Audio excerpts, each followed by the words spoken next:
The shutters of the council chamber rattled in a salt gust off the bay, and the rushes on the floor whispered like conspiring skirts.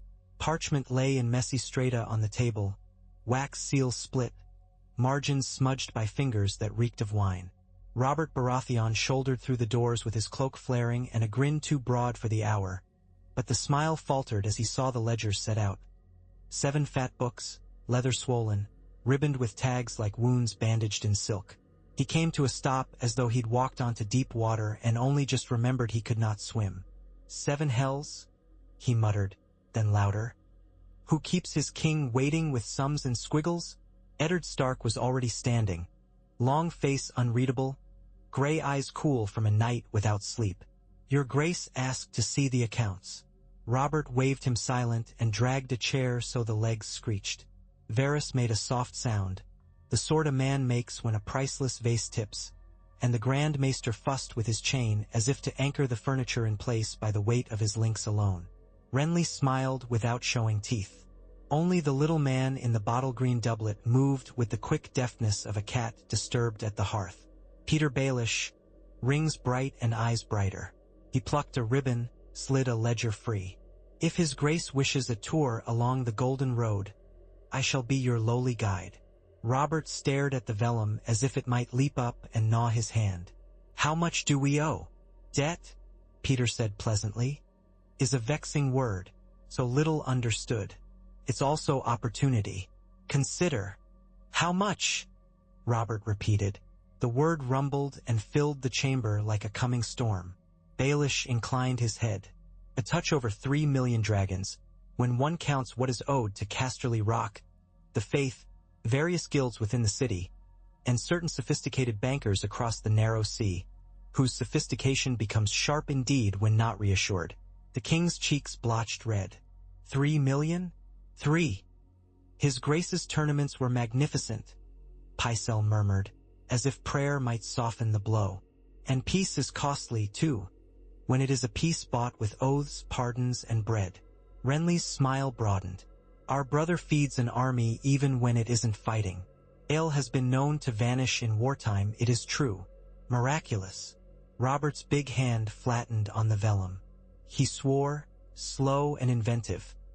The windows rattled again, whether from the wind or the words, no one could say. All to Lannisters? Not all, Littlefinger said, but their share is a lion's.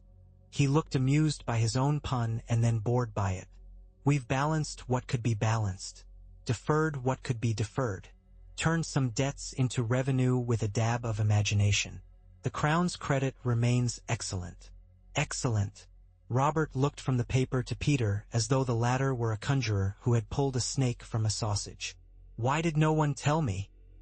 You have been told, Your Grace, Varys said, silky as a lowered curtain. In council and more than once. The sums shifted under different masks, but masks do not change the face beneath. Robert launched the ledger.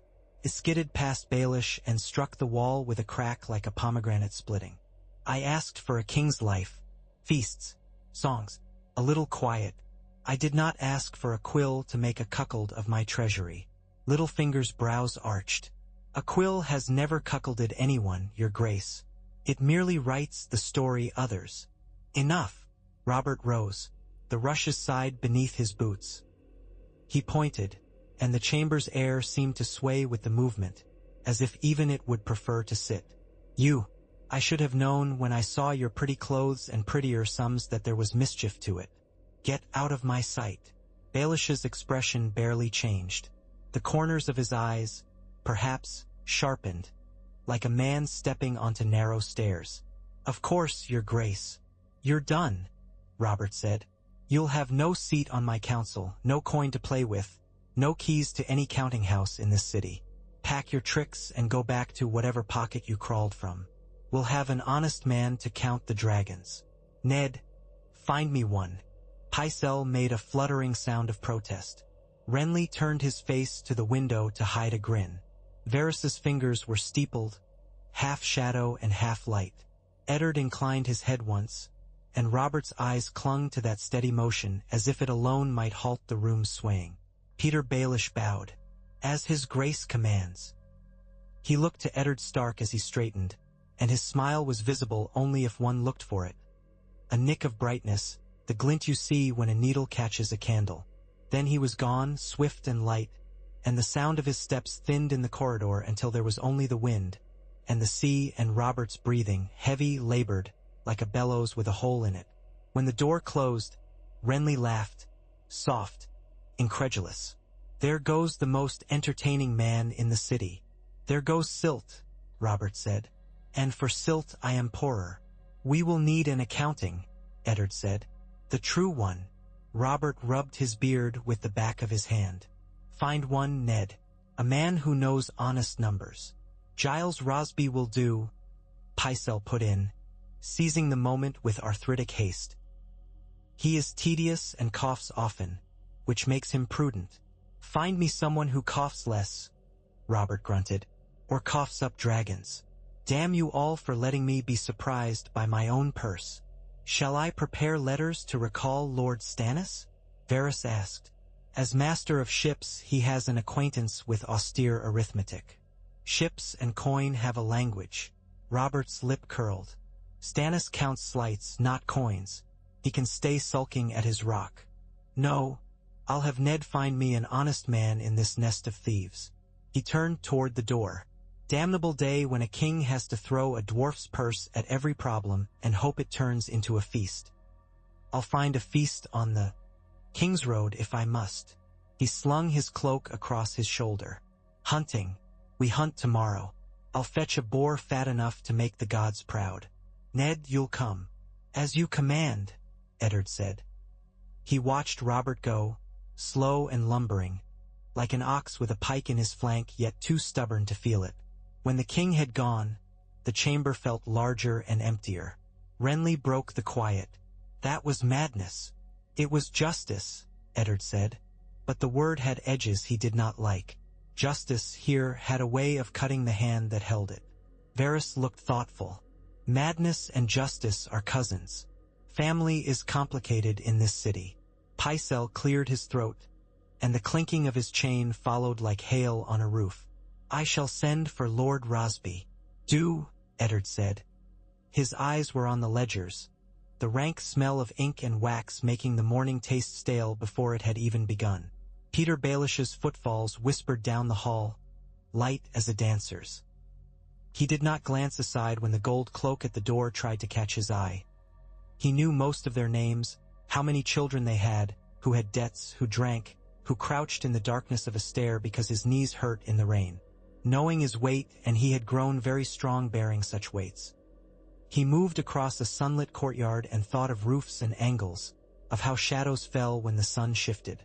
You could map a city by the shadow of power if you watched long enough. He did not go to his townhouse. He went to the river, hired a barge, and sprawled on the cushions like a man with nowhere to be. The rowers bent and rose, and the hull whispered against the green. The great red keep lifted above its pale cliff, fist around a crown. Peter watched its towers change shape as he drifted. He held a scrap of parchment in one hand and no expression on his face at all. He wrote while the river pulled him. The quill scratched softly. "My dearest lady," he wrote, though the dearest had changed weight over the years, from heat to practicality to something clouded and cool. "It pleases me to think of you in the fresh air of the high places, above the stink of this city." He told her he had been wronged. Lightly, playfully, not the sort of wrong that calls banners but the kind that invites whispers and doors half closed. He told her he would be taking a brief sojourn to the Fingers, as befit a man so recently stripped of official stain, and might he not pay respects to the Eyrie on the way? He folded the note around itself, tied it with a thread, and handed it to the boy at the prow with instructions that wove 3 routes into one. So if one failed there were 2 more like ladders to the same window. He put the quill behind his ear. The day was fine. The river smelled of fish and tar and old coins dropped far down into dark silt. It would be morning again soon enough. Morning upon morning if he moved correctly. When Catelyn Stark came to the city, she came hooded and ash-gray, passing beneath the same towers like a secret the walls had heard before. She did not come to any brothel. She did not seek out Peter Baelish's smooth voice or the childhood that had once made her sure she knew what kind of serpent he was. A bald, heavy man in a workman's jerkin guided her through an iron gate when night had put a bruise on the city. He smelled faintly of perfume and ashes. He never looked at her face. "The king's counselor wishes no eyes upon this meeting," he said in a low voice. "It is a good wish."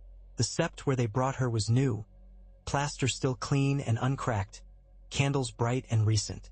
Eddard closed his arms around her and held on a heartbeat longer than he might have done in Winterfell, as if proofing himself against the dream of seeing her there. "You should not be here," he said, even as he bent his head to breathe her hair. "Bran was meant to die," she said into his shoulder, the words muffled but hard. "I could not be anywhere else." They spoke the names that mattered, slowly, feeling the danger in each. They spoke of the dagger, the blade that had come for a boy far away, gray eyes and a soft mouth slack under bandages.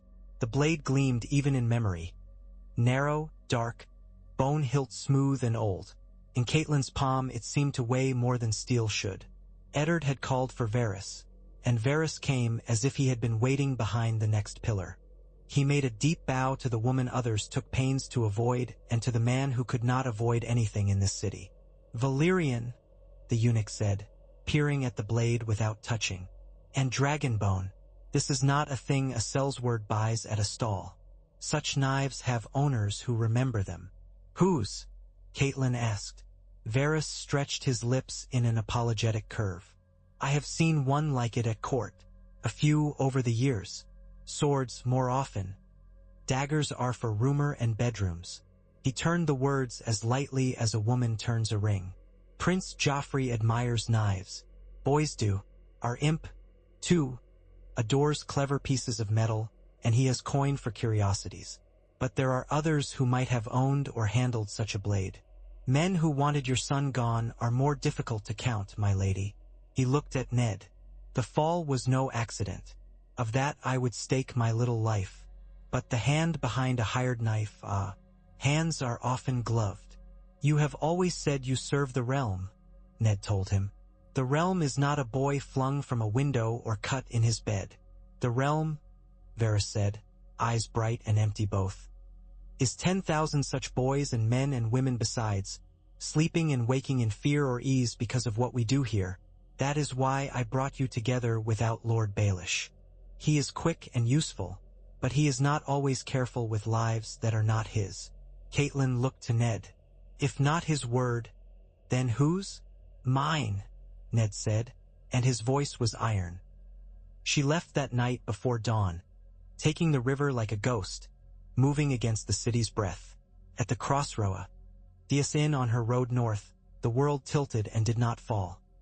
A little man came through the door with a sellsword stride behind him and dropped a cloak on a peg so short that the hem swept sawdust. He bought wine, argued prices with frank delight, and ran his hands over the fire as though he admired heat for its own sake. "My Lady of Winterfell," he said when he saw Catelyn, not loudly, and not with a smile one could trust, but he stepped back as though from a cliff. His eyes flicked to the men she had with her, to the badge on their cloaks, to the expressions in their beards. "We like this inn for chance meetings, it seems." "I did not come for chance," Catelyn said, "but chance has come for me." He cocked his head. "Have I offended you without knowing it? I am very good at offense by design, but ignorance gives me hives." She remembered the dagger, the rumors, the whispers. She remembered a man with gray-green clothes and gray-green eyes telling her with a sigh that the blade belonged to Tyrion Lannister. But that man was not here now. "I heard a thing that was not true," she said carefully, weighing each word, "and I chose not to listen to the first man who told it."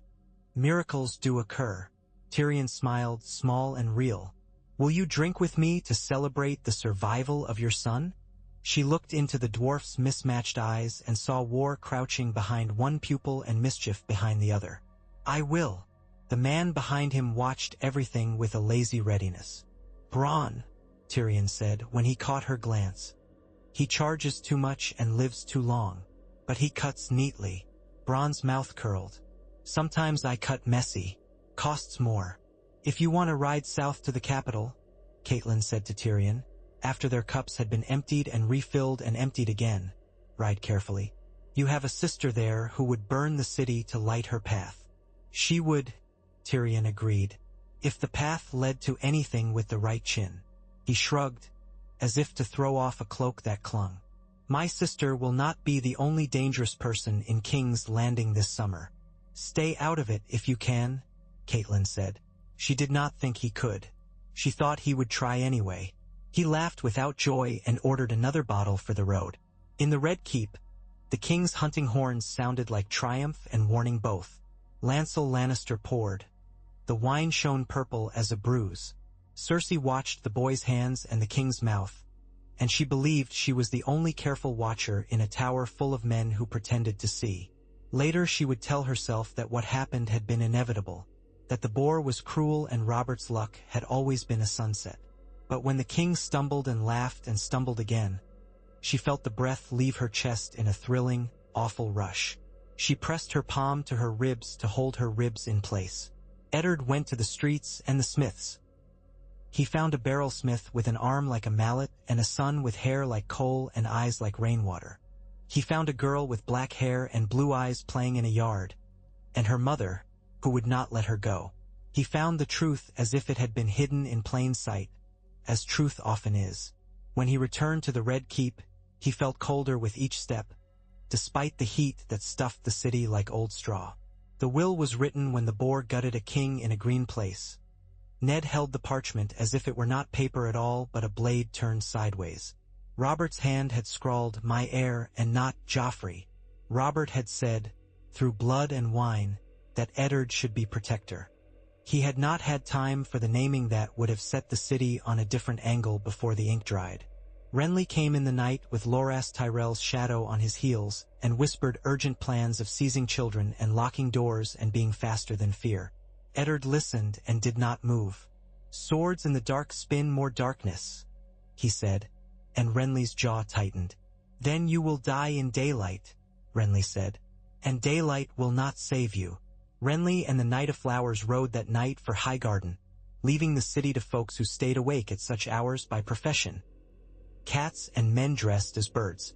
Without Peter Baelish, the council chamber felt heavier in the morning, anchored by ledgers and by the knowledge that there was no quick-minded coil in the corner flicking dust from numbers.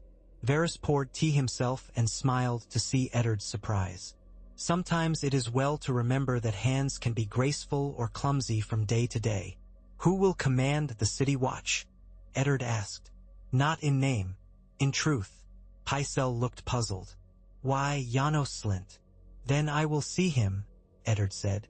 Slynt came sweating and wary, bearing the gold cloak that gave him weight.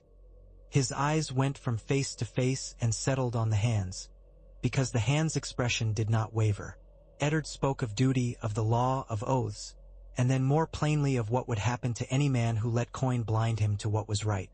He spoke as a father and a lord rather than like a fisherman bargaining over smelt. Janos Slynt understood fishermen. He understood fear, too, of kings, of uprisings, of men with their minds set. He saw in the Stark Lord's gray the color of stone, and in his words the heft of something that would not budge for a bag of dragons. The man weighed his own oaths against the amount of blood that would wash through his streets depending on which way he turned his cloak. "I serve the city," Slynt said at last. Sweat beaded on his lip. "And the law." Eddard nodded, and when Slynt went away he went to Varys, who had appeared out of the corner somehow, the way wine appears in a goblet you could swear had been empty. "He will do what he thinks safest," Varys murmured.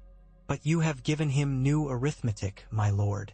And if the sums change later, well, there are other ways to balance the books than with gold.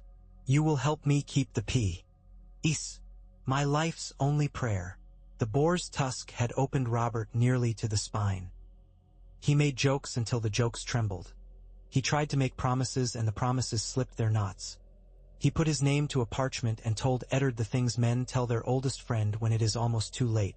He made Ned swear to protect his children, and Ned swore to protect the realm from error with the same breath. The two oaths lay in his chest like stones half buried in the same river bank. He could not lift one without touching the other. Morning found them as the bells tolled, high and thin, like a brittle thing about to break. The throne room filled. Men were minted in their roles anew. The small council gathered like a portrait. Cersei came in white and green with the light on her hair, and Joffrey beside her in crimson. And for a moment Eddard saw not falsehood but a mother whose face was not ready to yield. Beside Joffrey, Sandor Clegane stood as a wall stands, rough and ugly and sure. Barristan Selmy moved like a white tower come to life. He took his place with the other Kingsguard, and his face was a book shut and unread. He had served men like Robert and like those who would come after, and in his fist were all the judgments of years. Eddard climbed the steps with the parchment. He felt the raven's weight in his pocket. Stannis' seal broken, Stannis' words as unforgiving as the rock that had housed him. "I come to take what is mine by law," it said without any softening at the edges. The old king's seal glared from the will. Eddard saw the path he had chosen, and then saw its end. Long, bleak, without song. "The king is dead," Pycelle announced, and his voice cracked on the word that mattered. The room closed in and then opened like lungs that had forgotten how to fill. Cersei's hand tightened on her son's shoulder. Joffrey's chin, Robert's chin, lifted as if it had been tugged by invisible thread. Eddard broke the seal and read the words Robert had left. He read them clearly, not as a whisper but as the kind of voice one uses in a winter yard when the day is short. He said that the king, in the presence of his council and the gods, had named Eddard Stark protector of the realm until the rightful heir took the throne. He did not say the boy's name. He looked up, and his eyes found Cersei's, and for a heartbeat she looked human and afraid. Then something slid over her face like lacquer. She reached for the parchment. Her fingers flashed like teeth, quick and exact. Barristan Selmy's gauntlet came down on the vellum with a sound like a hammer on a bell. "There is law," he said, quiet and terrible. His pale eyes had not changed color in 40 years. "The parchment will be kept. For a breath, a heartbeat, a life." That was how long it lasted. Janos Slynt shouted an order. Gold Cloak stepped. Their boots thudded together, a flat, unmistakable thrum. The Hound dipped his head the smallest amount, eyes sliding to Joffrey's cheek as if measuring the space they would need to interpose themselves between boy and blade if the heir grew teeth. "Lord Stark," Cersei said, and her voice had gone smooth as polished bone. "You mistake my patience for permission. Put down that pretty paper." "The law is not pretty," Ned said. "It is what stands when everything else falls." He motioned. Men in gray and white and gold moved where they had been placed by a day's worth of deliberate steps. He had not accepted Renly's night plan. He had made his own. He had gone to the Watch and to the Old Knight and to Slynt with the same words. Oaths and consequences. He had done the counting himself. "By the authority written here and by the king's seal," he said, "I take charge of the council, the city, and the realm until the rightful heir returns." "Returns." Joffrey spat the word. "I am. You are what your mother made you," Ned said, and the room drew breath as if it had been slapped. Cersei's face tightened. "Seize him," she whispered. No one moved. Janos Slynt looked at the gold cloaks and then at Barristan's sword and at Eddard's men and at the high windows with their narrow eyes. He imagined blood, gallons of it, sluicing down the steps. He imagined his own name on the lips of every screaming woman. He imagined the hand's gray eyes and the words he had used to weigh a city's peace. He raised his hand very slightly, a fisherman letting the line slack to lure a fish, and said instead loudly, "The boy prince will be taken into careful keeping until proper judgment be made." Joffrey's mouth opened. His disbelief was a bright, soft thing, almost pretty, turned to fury in a heartbeat. Sandor took his elbow before the rage could find a blade and, with a look at Ned that contained neither hate nor love, turned the boy away from the steps. Cersei moved too, quick as a viper striking, but Barristan had his sword in hand, not raised but along his arm, a quiet rod of iron. "Do not," he said to her. "You will not like what happens next." She stood very still for a heartbeat. Then she smiled with only the corners of her mouth. You are old, Selmy. He bowed without lowering his eyes. I have not forgotten the law. They took the boy by law, not by blood, and brought him not to a dungeon but to a chamber with 10 locks and old, good wood. Septa Mordain came to sit with Sansa and told her gentle and dreadful lies about duty and patience, and Sansa believed half of them and set the other half on fire in her heart where no one could see the smoke. Arya slipped away 3 times and was caught twice. The 3rd time she was brought back by a baker's boy who had once given her a tart and now had fat tears standing in his lashes at the notion of a princess gone missing. Cersei went to her rooms and twisted her hands until they ached. She thought of her father at his table, arranging lives and loyalties like stones, cool and precise. She thought of her brother, all excess and golden laughter. She thought of he, our son behind those old good locks. She taught herself to breathe again. She wrote letters. She was still writing when Tyrion came, dusty and amused in equal measures. When you write me you should use smaller words, he said, after she had thrown the goblet at him and he had not ducked. I am easily confused. You will speak for me to father, she said. You will tell him I am wronged. You will bring me out of this with crowns on our heads. You are wronged, he said, surprising them both. How large a crown you wear will depend on arithmetic we do not do. He grimaced at himself. I hate numbers. And yet you are good with them, Cersei snapped. No, sweet sister. I am very good with people. There are numbers to them too. They count their oaths and grievances and see which weighs more on any given morning. He poured himself wine from the cup she had thrown. It sloshed down the side and he licked it from his knuckle. Eddard Stark is a number that does not change quickly. Stannis is a number that never changes. Those two together will be a sum. We shall not like it. You will speak to Slynt, she said. You will make him remember he is a dog on a Lannister chain. I shall speak to him, Tyrion said. If he remembers a chain, perhaps it will be one made of iron, not gold. He went out into the city and walked its markets and watched the gold cloaks terrorize a butcher honest enough to count coin before bowing. Bronn walked with him like a shadow that had decided to learn to whistle. At a certain alley, he turned down a certain flight of steps and paid a boy to run a certain errand. He found Janos Slynt behind his desk, the desk that had made him a man with 2 chins instead of 1. You are loved, Tyrion said without any preface. By your wife. By your son, perhaps. Not by men who bleed. What is it to you? Janos said, but he flushed. Eddard Stark will be honorable if it kills you. My sister will be furious if it kills you. Only one of those two will give you a decent funeral. Janos stared. And you? Tyrion smiled and swung his legs as a child might. I am not in the business of funerals. I prefer wakes, but I do dislike cities on fire. Then go to Lannisport, Janos snapped. No one will burn Lannisport. Do not trust to that, Tyrion said mildly. Better to have no fires at all. Keep the peace. He leaned forward. And when my father comes, if the streets are slick with blood, he will replace you with a man who keeps boots dry. Janos swallowed. You are thinking, Tyrion said. Good. I will return when I have more honey and more vinegar.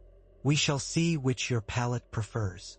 On Dragonstone, Stannis sat by a window with the sea making the same promises it had made when he was a boy. Davos stood waiting because he knew the truth of silences. Some are empty, some are full. This one was heavy as a net full of stone crabs.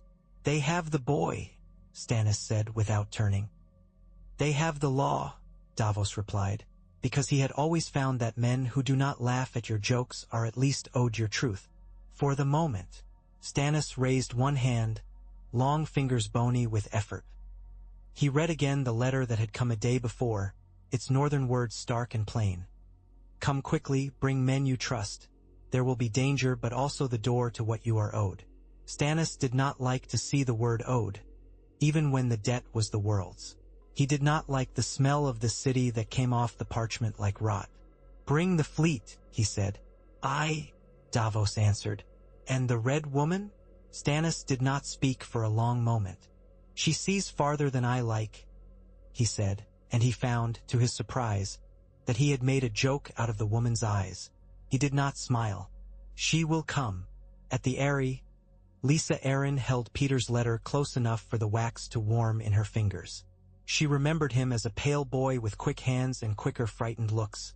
She remembered him bleeding. She remembered him bold in that same blood. She remembered he had always wanted more than he could hold in his hands at any one time. Now he wanted altitude. He wrote of wrongs softly, of the city's filth, of the need for clean air. He did not write of her son at all, which made her angry and pleased at once. She sent orders to servants. She sent a litter for a man whose feet had grown used to carpets. She sent word to the Vale lords that no soldiers would leave their high places while wolves and lions fought over the fields. Peter came with a small retinue and a large smile. He knelt to the boy she called Robert and watched the child's mouth tense and slacken and thought of how easily certain portraits warp if the painter's hand trembles. He kissed Lisa's fingers with a care that trembled on its own. He asked for nothing. He offered stories. He laughed at the right places. He made the sun seem brighter in the valley by the simple act of pointing at it. "Stay," Lisa breathed very low. "Stay with me." "For a time," he said. "A time is all any of us have." Jaime Lannister left King's Landing with 8 picked men and a promise in his mouth that he did not know whether he had made to himself or to his father. The city had become a place where laughter cut too close to the bone. He did not recognize a world where Barristan Selmy obeyed a parchment more closely than a queen's eye. He thought of Ned Stark's grey gaze and felt an old itch of contempt. Not because he had been bested, but because he had been measured and found wanting by a man he could not simply stab for it. He rode, and he did not look back. Without Peter at court, there were fewer soft suggestions and more hard silences. The small council set Giles Rosby to cough over columns. The man did it dutifully and with such slowness that even Pycelle yawned. Varys leaned closer to the alchemists and heard the oldest among them purr of green fire with a lover's memory. He hummed, and his hands fluttered, and in those Aris messages went fluttering as well, out to a Riverland lord with too many sons, to a sell-sale with a crooked smile, to an old woman in a tea-house who remembered which baker supplied which door. He imagined 1,000 children sleeping because the streets did not run red and stroked the idea like a cat in his lap. Sansa paced her chamber like a tamed hawk and tried to remember how to breathe as a lady should. Arya threw a crust at the window and watched a gull dive as if the crust were a fish. Septa Mordain prayed and looked at the girls as if prayer could pin them to their chairs the way a tailor pins fabric to a form. Eddard went to the godswood and asked questions of a tree. He had always found it easier to speak when the only answer was leaves. When he returned to the tower, Stannis had come. They met in the council room and did not shake hands. Stannis's mouth looked carved. Eddard spoke of oaths and compacts and what he could not give and what he would not take. Stannis spoke of law as if it were a sword he owned by right of discovery rather than by crafting or purchase. Varys watched with soft eyes and saw the angle where they did not meet. "The boy must answer," Stannis said. "His mother must answer. That will end the talk of bastardy and make the law again. Else anyone may name his dog a prince." "A trial," Eddard said. "By the faith or the law or both." "The faith has grown fat," Stannis said bitterly. "It does not run. It walks more slowly than our tempers," Eddard answered. "That is sometimes a blessing." Stannis stared, and in that stare was such concentrated dislike of compromise that the room felt colder. "You are too fond of mercy." "I am fond of winter ending," Eddard said. "Mercy survives it better than hate." "And yet mercy grows weeds," Stannis replied. "Cut them or they choke wheat." They were not enemies. They could not be friends. They became something else, a tandem that could drag a plow if yoked correctly. By afternoon, an arrangement had been penned. Joffrey, kept safe and in comfort, to face in due course a council of septons and lords called to hear charges. Cersei confined to quarters with her ladies and allowed letters inspected for treason. The younger children to remain untouched and unburdened. Stannis would take the throne in the hall with the blessing of the parchment and the presence of men grim enough to make words real. The city did not cheer when the new king sat. It watched and kept count. Stannis's crown looked as if it pained him. His jaw worked. He named Davos Seaworth to his council, and some men laughed, and some men drew in their breath as if cold water had been poured down their necks. Davos bowed awkwardly. Varys smiled to see a man of onions seated where Peter Baelish might once have smiled and cut. The first day's proclamations were short. Bread prices fixed, loaves counted. The city watch reminded of its duties.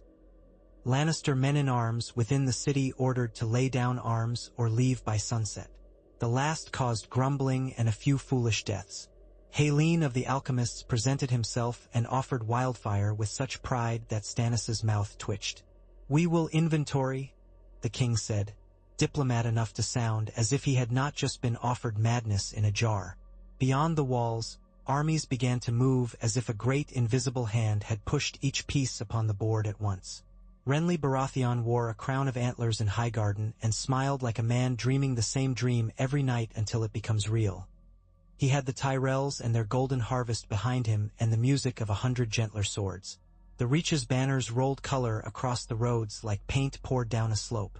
Renly would come to the city laughing and take it laughing and then laugh still when it was his, for that was the story he told himself.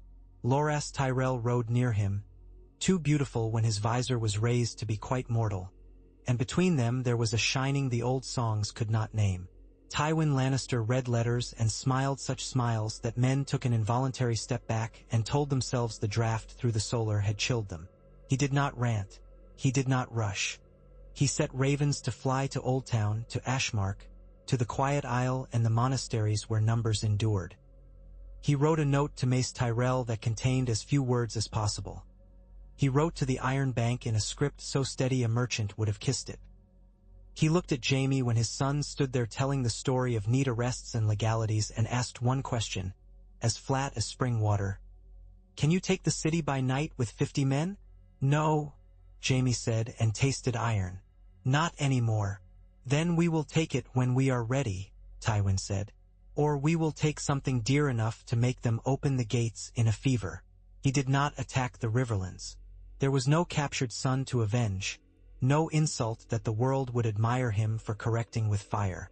Instead he moved measuredly down the Gold Road, a river of red and lions, calling banners and buying loyalties.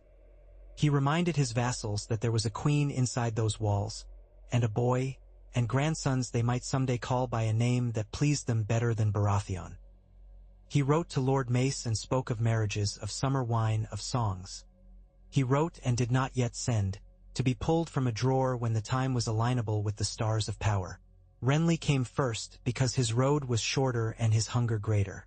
The green host spread before the city in that special spring way that makes armies seem like mercy until you remember what they meant to do. The fields suffered. The markets exploded with rumor. Renly set up his pavilions like gardens, and in his tent he ate sugared lemons and spoke with lords and singers and courtesans, for he would be king of all, including the intangible. Behind the laughter there was steel, and the steel belonged as often to the Tyrells as to Renly himself. Stannis watched it all from the ramparts, jaw aching. "He plays at kingship," he said to Davos. "He thinks it is a mask." "He's very good at masks," Davos said carefully. Stannis turned his head. "You think I am not. I think you are very good at being a king behind your eyes," Davos said. "The trick is to be one in other men's eyes as well. You'll not do it with smiles, so you must do it with bread and with justice and with the sense that if they stand in your shadow the sun will not blind them." "Wit," Stannis said, as if surprised by it in Davos's mouth. But he listened. Within days, parley banners met between fields trampled by steeds too fine for plow work. Renly rode smiling, Loras beside him, and the green silk of their pavilion rippled without requiring a wind. Eddard Stark stood in place of Stannis, by Stannis's design, because Renly's disdain for his older brother's face was so strong it threatened to break the charade of civility, and the two men spoke as if they were not sitting on a keg of oiled torches. "You are brave to wear that crown," Eddard said softly. "And you are boring to wear that frown," Renly replied. "You serve a man who knows only how to say no. I will be a king who knows how to say yes." Kings who say yes often find the need to say no comes to them all the same, and then they are surprised by the sound. "Will you kneel?" Renly asked as if offering a plate. No. Pailfuls of protocol were tossed. They agreed to a week of hesitations and messengers crossing like ants. In that week, Varys discovered a crack of sadness in Loras Tyrell's bright armor and slid a whisper through it. There is no need for blood to flood this city. There are ways to open a gate quietly. We could arrange things that would seem like accidents and find the boy prince spirited from his chamber. We could make the law purr like a cat while we moved past it. Loras did not answer. He did not sleep. Renly planned a mask that would end with trumpets and turned a page and made of it a plan to end with horns. Peter Baelish woke in the Eyrie to a dawn that poured milk over stone. He spoke quietly to the lords of the Vale, and softly to the maids, and fondly to Lisa, and to little Robert with such care that the boy stopped shrieking when a shadow crossed the door, even shadows cast by birds. He offered the Vale nothing but itself. He said independent things to each man until each felt that the idea of staying neutral had been his all along. He bought a sellspear here and a rumor there, salted the road to King's Landing with accidents that slowed Tywin's couriers without ever giving anyone cause to name it treason. He wrote Lisa a poem.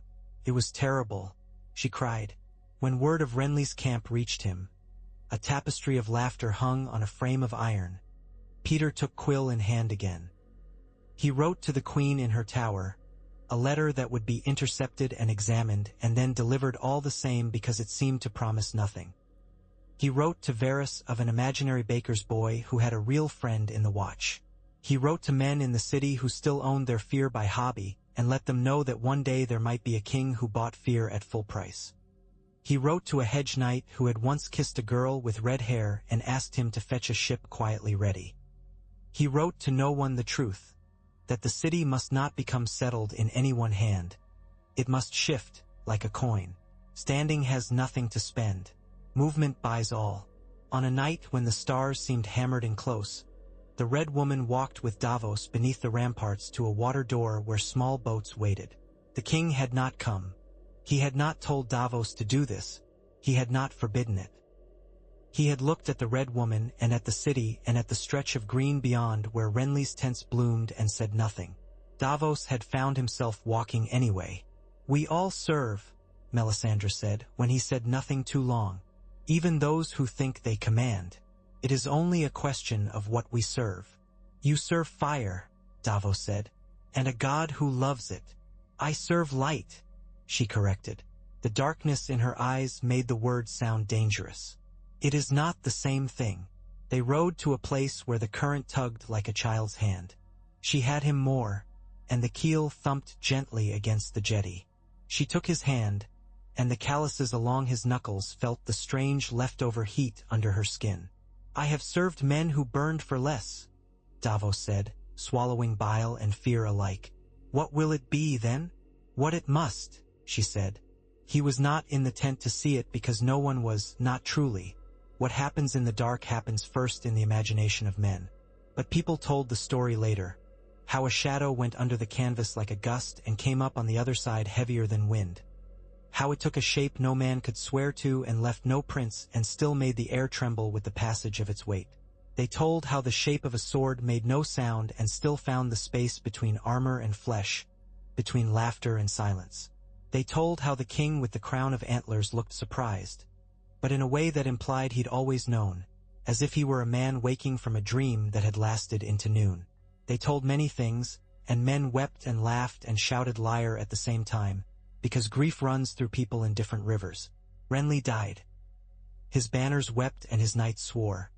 His lovers broke and burned.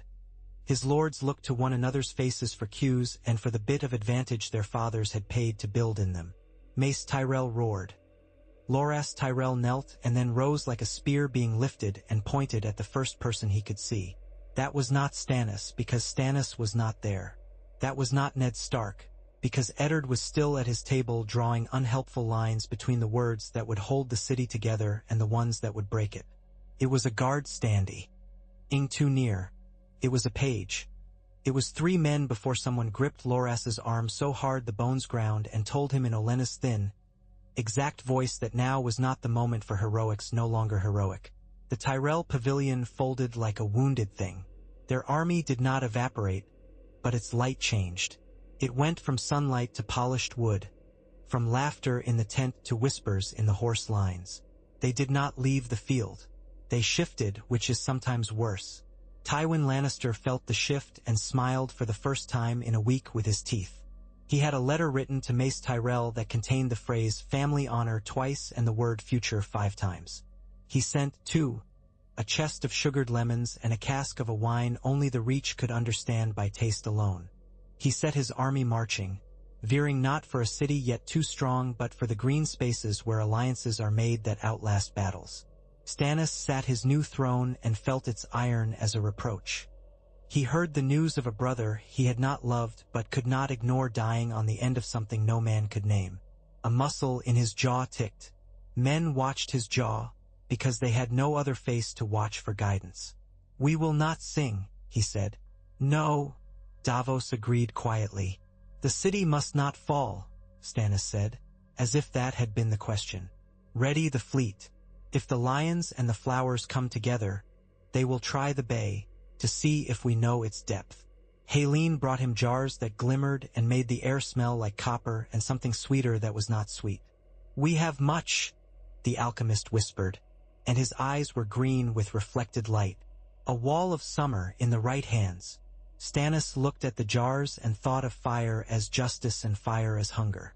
"We will use what we need." "Chains?" Eddard said to Davos, when they stood on the old quay and watched the carpenters haul iron like black water. "There was once a chain used to bar the bay.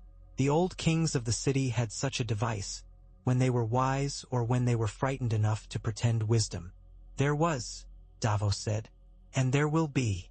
He lifted a coil of links and felt his shoulders bow. "Wisdom is heavy."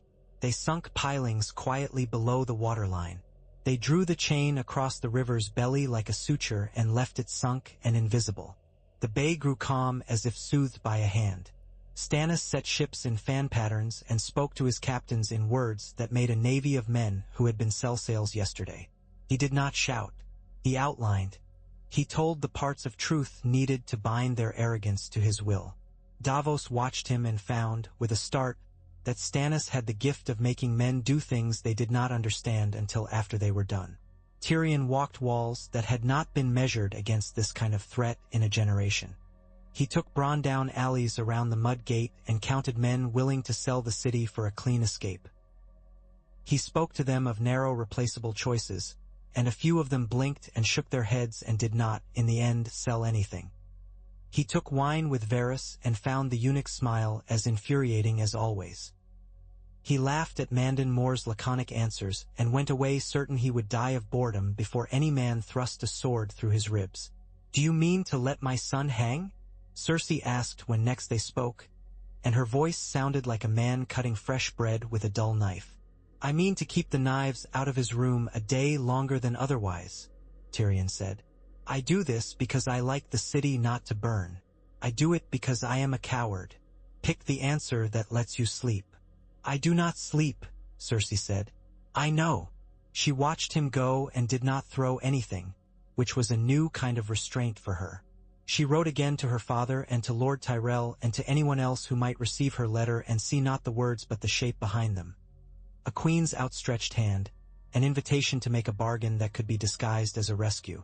The day came when sails showed on the horizon like teeth, white and gold and red interspersed. When men in the city put hands to their throats and then took them away because it looked like fear, the Tyrells had not withdrawn. They had shifted. Their banners intermingled with the lions. The field outside the city went green again, the particular green of a land nourished by marriage contracts and devil's bargains. On the water, long sleek ships whose prows had once nosed olive harbors now wore the crimson eyes of Casterly Rock. The city's bells did not sound like triumph now. They sounded like pots rattling when a cupboard is opened in haste. Stannis stood on the rampart and made no speech. He did not believe in speeches. He believed in angle and pressure. He believed in chains and in fire used properly. The men believed because something had to be believed. They let the first ships come in, gray gulls skimming over their masts. The defenders looked slack and unready, the better to entice. The river sucked them inward. The chain lay quiet and dark, a snake asleep at the bottom of a well. When the vanguard was deep in the throat of the bay, the signal went out. 3 horns, 2 torches, a banner turned the wrong way on a parapet that no one watched but the right 4 men. The chain rose like a slow god. The ships slowed as though the water had turned to thickened glass. Halene's jars woke with soft thumps like a giant remembering a dream. Green fire spilled. It did not roar yet. It breathed first, a sibilant, intimate sound. Then it found fat and cloth and wood and pitch-guided paint and roared. Men screamed in a new voice, the voice of burning, astonished at how long sound could last when lungs were trying to fetch air where there was only hunger. Davos's knuckles went white on the railing of the Fury's sister ship. He had never liked this color. He did not like it now. He watched Tyrell ships burn and Lanny. Stir men leap and the bay twist in a way water should not think to do. He did not cheer. He counted because he was a smuggler, and that is what smugglers do. Estimates and tallies. On land, the Reach's men saw the smoke and hesitated, because the burning of men you knew by name was always a different smoke than the burning of strangers. Tywin Lannister sat his horse very straight, eyes narrowed against the glare. He pointed once, and companies began to move as if he had lifted strings fixed to their shoulders. "Not a rout," Tyrion said to no one. "Not yet."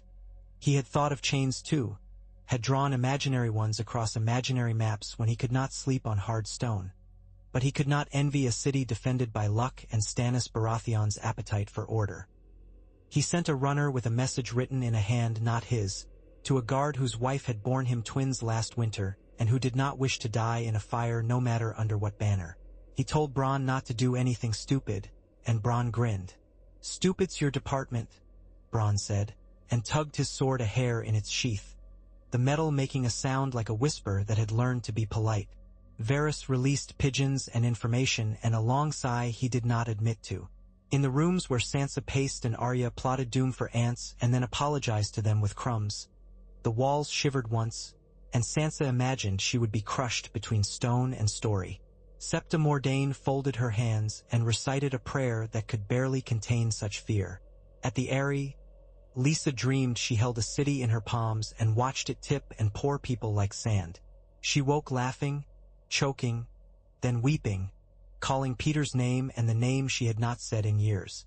Peter stood at her door, listening. He did not go in. In the north, Robb Stark practiced sword strokes with a gravity that made men look at each other as if the air had gone thinner. He was not called by any banner yet. The ravens that came spoke of kings killing kings and of a father in a city that had not yet asked for him to ride and die. He put away the sword, chest heaving, and let his hand open and close once. Theon Greyjoy tossed a knife and caught it and thought of ships and a father he admired when he was alone and hated when others could see. Daenerys Targaryen, far off under a sky like hammered tin, felt something shift in her bones as if a lock had been turned in a door in a house she did not yet own. She did not know why she felt it. She tied her hair back with a strip of leather and told herself to be brave for the child that turned in her like a tide. The battle in the bay went from roar to scream to mutter, as all such battles do. The chain held. The fire shone. Boats became trees, became coal. Men became lines in stories. The Lannister fleet lost its nose and its tail. It flailed. The Tyrell ships, better captained and unaccustomed to losing, pulled back in as stately a retreat as could be managed with men burning at their sterns. Tywin did not ride his men into the teeth of a gate with fire behind it and iron below it. He was too shrewd for that mistake. He did not retreat either. He shifted again. "Siege," he said to Mace Tyrell, and the Reach Lord puffed and balked and then nodded because the word was a kind of feasting too, the slow kind. They would choke the city with good pasture and fat-bellied carts and watch the thin folk thin further. They would let Stannis starve on his own throne. Stannis did not show fear to anyone but Davos, and even then it was not fear but something harder, like the remembrance of a hunger he had known before and hated. "We will ration," he said. "We will set the bakeries to honest work. We will count our jars." "Jars do not feed men," Davos said. "Bread is rationed easier than hope," Stannis replied. We will give them the first and count the second by keeping order. Our enemies will feed them hope, Davos warned. Then we will feed them law, Stannis said, and his mouth twisted. Eddard visited the boy behind 10 locks. Joffrey's eyes were red with anger and not with tears. You will die for this? The boy said conversationally, looking at Ned as if measuring him for a shirt he would never wear. My grandfather will make you beg. Perhaps, Ned said, but not today. Sandor leaned against the far wall, arms crossed, unreadable. Joffrey hurled words until they clattered and fell. Sandor watched and did nothing and, when the boy paused for breath, said, Eat. Kings who do not eat make smaller corpses. Easier for the crows. They prefer a challenge. Joffrey stared at him as if betrayed by the notion that this man did not believe he would be king. Sandor lifted a brow and did not explain himself to a child. In the nights that followed, there were attempts to bribe a guard, the wrong guard, to open a lock, the wrong lock, to send a boy up a drain, the wrong drain, brick-lined and old and brittle as dry bread. Varys set each attempt down in a neat book and wondered if numbers would ever be enough against the appetite a great family has for returning to the seat it considers its own. He told himself it would be enough to save a few thousand nameless lives, and then he poured wine and discovered he could no longer taste it. Peter Baelish sent to the city a widow with large eyes and a son with a sprig of brown hair who had once carried messages from a tavern to a guardhouse and back for the joy of a copper. The boy delivered letters to gates and kitchens. The widow wept in markets. Rumors grew like summer vines. Stannis's austerity, she said, was a cold hand on a child's throat. Renly had been loved and now love had no place. The Northman's godwood had no leaves in this hot place. The true queen's hand was gentler. When someone asked what true queen, she said nothing and laughed and looked at her feet. Tywin Lannister met with Olenna in a tent that smelled of lavender and horses, and neither of them said the names they would not say. He showed her how little his face gave away, and she showed him how deep her eyes were. They spoke sweetly of tomorrow. They did not mention today's corpses, because neither believed they stayed where you put them. Your granddaughter must be queen, Tywin said simply. She must, Olenna replied. If she is not, she will be a dowager somewhere before she is old enough to enjoy it. We think alike, he said politely, and hated that he meant it. You will move the city like a chessman, she said. I will move the board, he said. And if the board is nailed to the table? She asked. I have a pry bar. She smiled. We shall see. Weeks wore grooves. The siege cinched. The city's thin people grew transparent and their anger thickened. Stannis made decrees. Work for bread. Peddlers watched. Petty theft punished with labor and not with hands cut off. He executed quietly a man who threw a torch through a bakery window and said it was an accident. He rewarded a woman whose fast-tied rope had stopped a cart of loaves from overturning into a mob. He was not beloved. He was obeyed. Sometimes that is enough. Sometimes it is tinder. Sansa learned to stitch in the light of a thin window and say nothing when Arya told the ants she was sorry, but would have to step on them if they kept parading along the sill. She dreamed of songs and woke with the taste of smoke in her mouth. One afternoon she stood at the sill and watched crows circle above the bay and said out loud to no one, They look like ink thrown in water. The Septa looked up, startled. That is poetry, Mordain said. Very fine. Sansa blushed, pleased and unhappy all at once. Ned rode the walls and spoke with captains and with bakers and with old women at corners who could smell a riot better than any man. He went to Baratheon, who polished his sword with the exactness of a man rubbing a memory. I have served kings, Baratheon said. I may live to serve a good one again, or I may live to see no kings at all. You will live, Ned said, because it was what he had to say. He did not know if it was true. He went to Stannis and argued again, gently, that a boy should not hang for his mother's sin. Stannis looked at him as if he were a man insisting autumn should be set aside to ease the harvest. The law is not mine to soften, Stannis said, or else it is and then there is no law. You cannot have both. You can have mercy, Ned said. Mercy is for the living, Stannis replied. If you love the realm, Do not ask me to hobble it for the sake of your own gentleness. Gentleness will save you yet, Ned said, and Stannis's jaw tightened, and they left it with a bow shallow and rude from one, deep and stiff from the other. On the third week of siege, the city reached the place where roads cross and do not know which is most used. The bread lines stretched like sutures. A fight started at the fish market that turned, as such things do, into 50 men with cudgels and 20 women with pots turned into weapons and one young man with a knife doing the stupid brave thing that ends a life. The gold cloaks thudded in, and Janos Slint lifted his hand and made his choice for the 100th time. Not to kill, not to kneel, to push the crowd out of itself and let it bleed quieter. At a corner, a little old woman looked at Varys's pigeon flutter and whispered to no one. This time, Tyrion came to Eddard that night with 3 cups and a grin worn thin as parchment. I have a plan, he said. You always do. This one is a plan to keep us all from being murdered in our beds by my sister's friends. He poured and raised his cup and changed his mind, setting it down. Let the boy go. No. Let him go to my father. Let my father see that he has his blood in his hands again. Let him try to govern a boy with a mouth he does not control. Stannis will not allow it. Stannis will keep a hand around the neck of any plan that tastes of compromise. The trick is to soak the meat in it first. Eddard rubbed his brow. You ask me to barter with a child. I ask you to keep him alive, Tyrion said, unexpectedly sharp. For if he lives, the city lives. As long as a Lannister has a hope of pulling him upright, my father will not fire the place to its roots. Your father will take that as weakness, Eddard said. My father takes everything as weakness until it is a sword at his belly, Tyrion said. Most men do. Stannis will not laugh, Tyrion said. But he will not be able to refuse if it is wrapped up as law. A trial, yes, a trial. A jury of lords, a panel of septons, a hearing, and then a mercy not named as such, exile under guard. Casterly Rock's rooms are very fine. Its halls are very cold. He will be a prince while living and a hostage while breathing. The word will be mercy.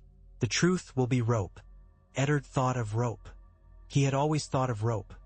The way it holds, the way it breaks, the way it forms knots that a man can trust with his weight on them, or the way a man's weight finds the fault. He looked at Tyrion and saw, for a breath, a boy who had learned to walk in a world designed without steps for him. He thought of Sansa's pale face, of Arya's smudged one, of his son's hands scarred by honest work. He nodded once. Speak to Stannis, he said.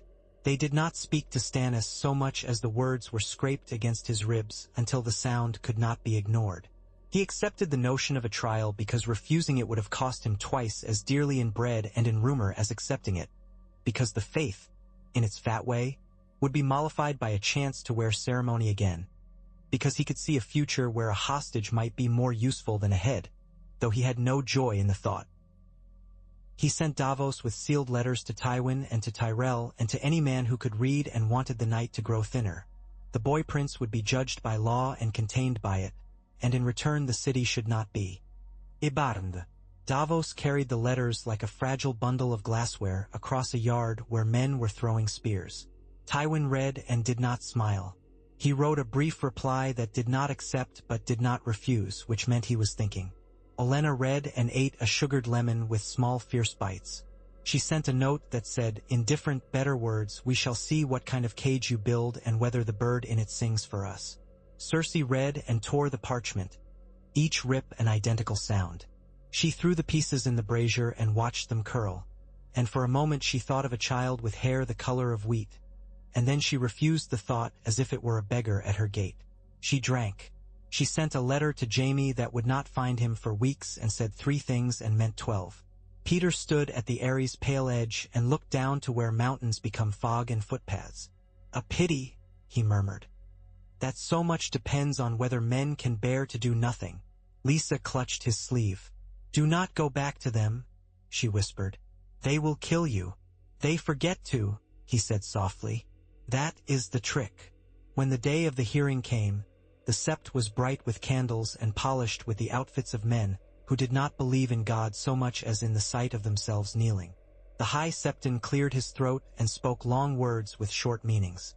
Joffrey lifted his chin and looked for his mother and found only the spot where she should have been. And his eyes went as flinty as a boy's can be when he has learned to act like a man. He denied everything with pride, which was at least consistent. He insulted Stannis to his face and did not die. He insulted Eddard and did not die. He looked for Tyrion and found him, and for a moment, the boy's mouth trembled. Tyrion's face did not change.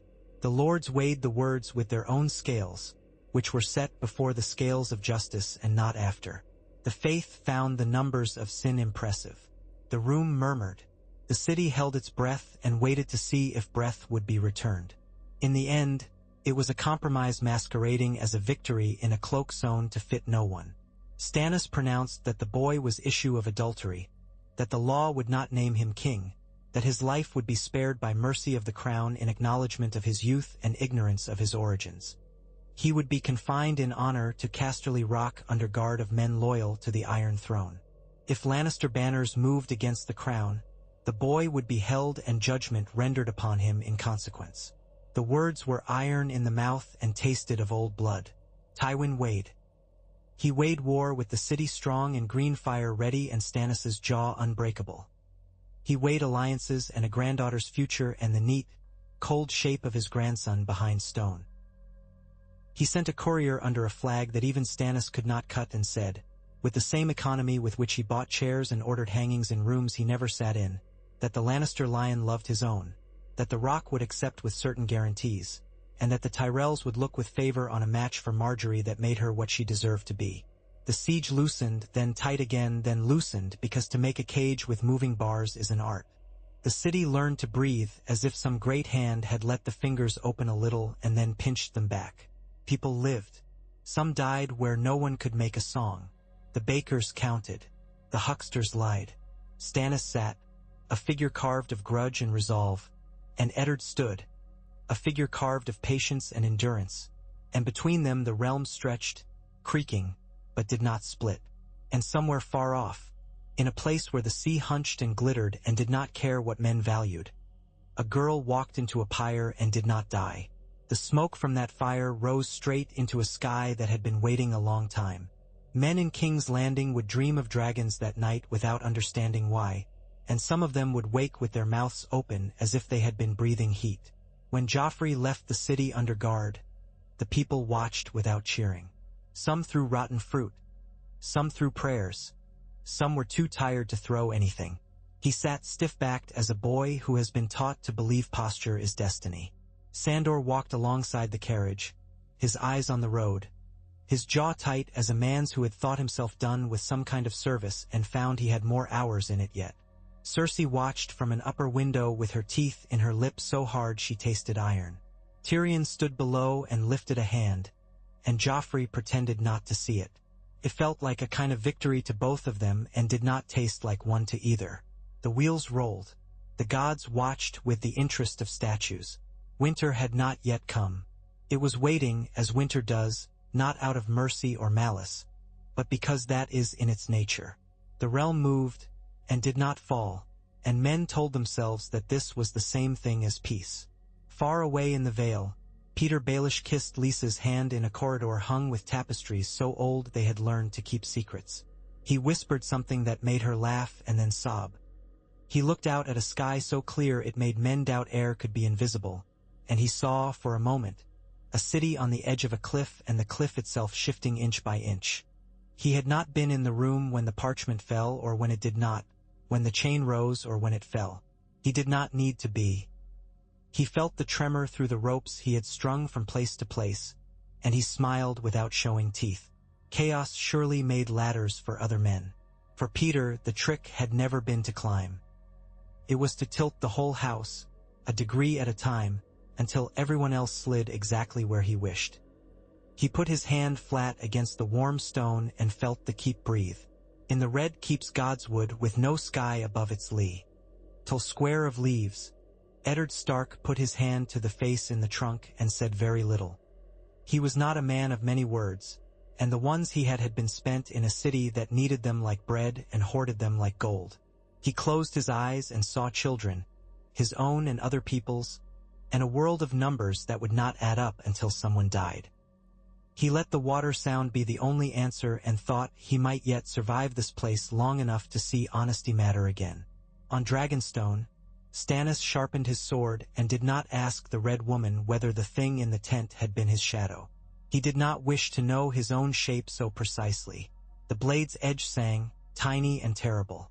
Davos watched and thought of sons, his other men's, and of the way a city can be spared by the worst of means and yet be better for it. He could not see the end. None of them could. Jon Snow's hand tightened on Longclaw far to the north, over a wall of ice that would not care what was done in any hall below. Arya dreamed of dark places and running. Catelyn folded and unfolded a letter in Riverrun and wondered when it had become her habit to look wildly for writing when silence made more sense. Tyrion composed himself to a night of bad sleep and good wine and decided which he would have first. The torches burned low. The bayside, the wheel creaked on in the dark, teeth meeting teeth, motion without mercy, motion without mind. Men and women pushed and pushing, pausing sometimes to count the cost and sometimes to pretend there was none. In the quiet that belongs to tired cities, a rat scurried and a cat watched and the stars rode their cold courses overhead. The chain in the river lay slack, black as a sin forgiven for now. The parchments rested. The boy slept in his carriage and dreamed, perhaps, of crowns. The realm breathed in and out, and the breath did not catch. Not that night. Not yet. The carriage wheels had a way of singing when they hit the cobbles at the angle of that old hill. It was a tired music, thin as the morning, and the sound trailed the procession like a ribbon too pale to see from any high window. Under the iron, the horses tossed their heads and stepped neat as dancers, their breath proofing the cool dawn into visible knots. 16 men in gold and gray flanked the box that held a prince and his future as carefully as if they escorted an heirloom, one already cracked along the glaze. Sansa watched from behind a lattice that caught the light and made small diamonds on her palms. She had thought she might feel joy at the sight of the carriage rolling away from her life. She had thought relief would come like a sigh through stone. Instead, something in her seemed to sway with each jolt of the wheels, as if part of her had been packed inside and sent down the hill without consent. She pressed her fingers harder into the lattice until the wood left dots on her skin. "Do not lean," Septa Mordane said, her voice soft for once. "Your hair will catch." "I don't mind," Sansa replied, and then said nothing because the Septa's hand had moved, without thought or malice, to touch her shoulder in a way that suggested she had been seen. The pressure lasted longer than the carriage took to vanish around the corner and into a slice of the city that did not belong to Sansa Stark any more than the carriage had. Somewhere behind her, Arya cursed the dust that rose and then accused the dust of being innocent and turned her ire instead upon the way the city had been built. Roads that forced people to turn when they did not wish to. Alleys that hid good things as easily as danger. Roofs too far to reach without breaking rules or bones. She ran a finger along the sill, looked at the harsh line it left, and painted faint whiskers on a passing fly with the dirt. The fly went on unimproved. In the council chamber the day looked older. The shutters were open and the smell of the harbor was the day's first news, bringing tar and salt and the coppery breath of cooling iron from the smithies. Eddard Stark stood before a table that could seat 7 and held 2. Himself and Stannis, whose mouth was carved into the notion that a crown was a labor, not a victory. "It will ease nothing," Stannis said, not looking at him, because looking was always an expense with him and he counted. "It will ease some things," Ned replied. "Not the right things. Some. We give a wolf's cub to a lion and call that ease," Stannis murmured. "Better to call it what it is. A stay of a sword's work." "Not a cub," Ned said, almost smiling. "He is as much wolf as I am Southron." He rubbed the knuckles of one hand with the thumb of the other, a habit that had come back to him since long days had returned. "But yes, a postponement. The only postponements I admire are winters," Stannis said. "That they come, and then the truth of things is laid bare, and men must choose to starve or to share. They often choose poorly." "They often do," Stannis agreed, and the words sounded as if they had traveled a long way to get through his teeth. "We have kept the city." We have not won it. It is like a horse with a boy bareback who thinks he is riding it. That is often how kings begin, Ned said. They learn. Kings who wish to learn should not begin as boys, Stannis replied, and finally glanced up, and for a heartbeat the faintest light of betting humor kindled in his eyes. But we do not get to choose when and where we begin. There were matters. There were always matters. The bread accounts, the disposition of certain companies from the Stormlands who had come tardy and wavering and now must be anchored. The alchemists, who brought jars with careful greed and asked for fuel and permission in equal measure and whose ledgers, when Giles Rosby coughed over them, seemed to be written on smoke. Haleen bowed low enough to be a rumor about his spine and spoke of capacities. Stannis spoke of limits. Ned spoke of fire, and how there should be less of it in the city and not more. And Haleen finally bowed so low his nose almost brushed the rushes. When Gendry came to Ned's eye again, it was by accident, which in cities is just another word for design with no visible hand. A boy carried a barrel stave past the hand's horse and slid his gaze aside the way children in the Street of Steel did when they were not sure whether looking was dead. The brow was familiar, the hair, but it was the mouth, Robert's soft mouth set harder, that arrested Ned's reins and turned him to the workshop. Tobin the barrel-smith had lost 2 fingers in a winter past, and he lifted his maimed hand in greeting as if to show he had already given the city its due. He called the boy by name without deciding to. Gendry, lift that end, and Gendry, watch for splinters, and Gendry, you will pay for those tools if you toss them careless. Ned listened and watched. When the work was done and the boy straightened, he looked at Ned straight on without swagger and without apology. The gray of his eyes cut through old memory with the painful neatness of a new knife. Ned remembered a hall in the north, a man whose laugh had filled space like sunlight, a cup held high and sloshing, a girl whose face had been a promise never kept. He thought of a king who had been a boy who had not learned enough and then learned too late, and he felt the cold pull in his gut that had had other names, honor, family, duty, and now had this one, 2 ghosts. You work hard, Ned said. I work, Gendry replied. Some days it is harder than other days.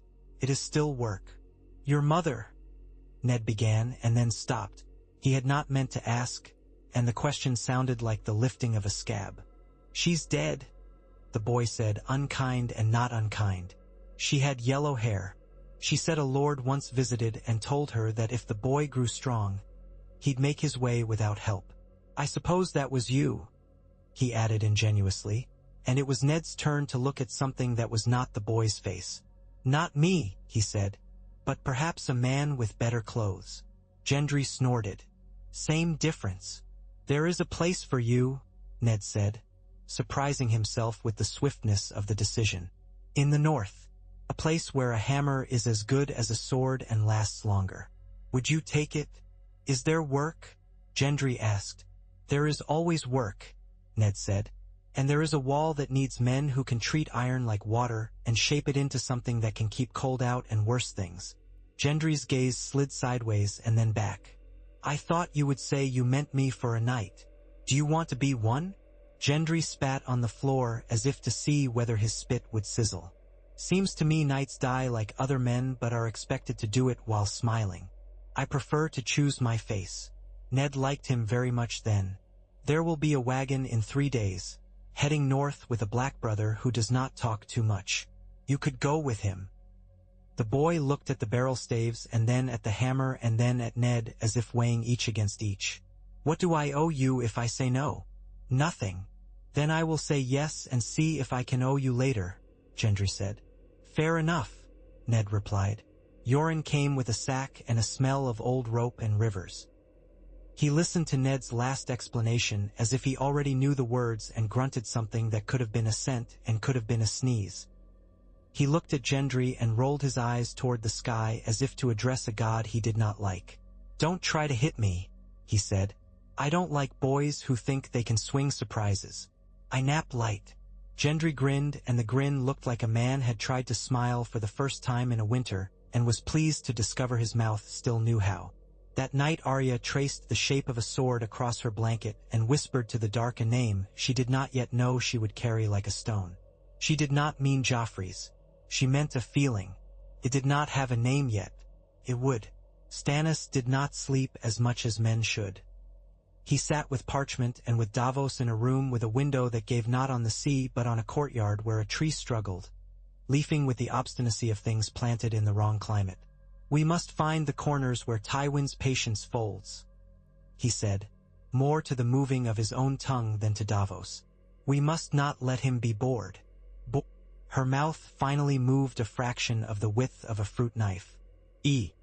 "Oh, you will parcel out my children until all that is left of me is recipes in men's pockets. You will write better recipes than most," Tyrion said before his sense could bite his tongue. Her eyes cut to him like the point of a comb. "You want her in Dorne?" she asked Stannis. "Are you mad? Their banners are soaked in my sister-in-law's blood still. They like to remember things," Stannis said. "It saves the trouble of teaching them twice. If a lizard swallows your hand, you don't put your foot in its mouth to keep the hand company," she said. "You cut the lizard. I will send you to your son," Stannis said, as if she had not spoken. "There will be guards. Do not attempt to make a sign of strength that looks like the beginning of a war. If you do, I will end your sign." She laughed then, a short, broken sound, the sound of a sliver of glass knocked by a fingertip. "End me, bad brother. Do it. The city will thank you for its new saint." Stannis did not answer. He did not do saints. He did another thing. He fixed his eyes on the table where lay a newly shaped piece of an older puzzle and said to Davos, "Find a ship you would trust with your own child and put her aboard it with a captain who believes that shrines are watching him. And make certain all the gates on that ship open into other gates and not into the sea." "The Prince of Dorne will answer slow," Varys murmured later. "His legs are not what they could be. His thoughts move. He collects information the way other men collect gold." "He can melt it into coin if he wishes," Stannis said. "We are offering him the mint." Varys's smile folded like silk being put away. "It may be that a long memory meets your need for order in a measure that pleases no one else and thus suits the realm. You spend too much time telling me pleasant things in unpleasant words," Stannis told him. "It makes me suspect you of pleasure." "Never," Varys said, making of the lie a compliment. In the end, Myrcella went with a small party that seemed smaller because they were quiet and did not flash. She stood on the quay in green and looked like a promise men might make to themselves about spring. Sansa watched this going too, once more from a window, once more in a way that felt like being left, until Septa Mordane said, quite brisk again, "It is not the same child leaving twice, and that is one of the ways the gods have mercy on us." Sansa wondered what the other ways were. She tried to imagine her own ship and could not. She pictured instead her father's hand on her hair when she had been small enough to fit on one knee. She pressed her lips together not to let out a sound she could not name. On Dragonstone, the Red Woman stood in wind and lifted her face as if the air were fire. Davos came to her because no one else would without thinking they were submitting to a doctrine rather than to a conversation. "The king," he said. "The king is a man who has discovered the shape of his own longing," Melisandre said. "Most men call that their conscience when they are shy of admitting what it is." "He is a man who counts," Davos said. "He counted a brother, and even when that sum was taken from him, he is adding still." "And you?" she asked. "Do you count?" "I count my sons," he said, and surprised himself with the wetness that came into his voice. "The lost ones are innumerable," she murmured, and her eyes for a moment seemed to each hold a tiny light the color of the jars. "But the ones who were only almost lost, you can count those and remake the tally with a new kind of fire." "I am no priest," Davos said violently. "No," she agreed. "You are better than that. You are useful." She went away then, and the wind dimmed as if it had turned to look at her and forgot to be itself. Davos turned with a foul taste in his mouth and went back to the business of ropes and holds and the small lies captains tell to their ships to flatter them into sailing straighter. When Cersei reached Casterly Rock, the first breath she took made her angry for reasons she could not articulate. There was a particular dryness in it, the smell of clean stone and the suggestion of deep wealth held like a grudge. The rock never asked anyone to love it. It demanded a different thing, recognition. Cersei gave it and entered as if she were unrolling a carpet, and the floor ought to thank her. Joffrey did not thank anyone. He stalked the halls with the restlessness of a caged thing that has not yet understood the bars. Tywin Lannister watched with eyes that had peeled boys and left men behind. He set instructors around his grandson like furniture that could bite. A maester was brought with a voice that sounded as if he had never raised it. A septon who had forgotten to be pious in his 50th year and decided to be effective instead. A swordmaster with a face like a book left out in the rain and dried in a hurry. Joffrey tried each instrument and found each had no give. He turned, as he always had, to the person whose give had spoiled him most, and found that Cersei's had been replaced with a bend of another sort, one that allowed her to sway without breaking and then return with a snap in a different direction than he wished. The hound kept his distance and his watch, and something in the rock's deep heart irritated him. An itch under the teeth. He preferred city stink in its way, honest rot. Here the cold was prepared, sharpened, put on a shelf. He slept badly and woke with his mouth dry.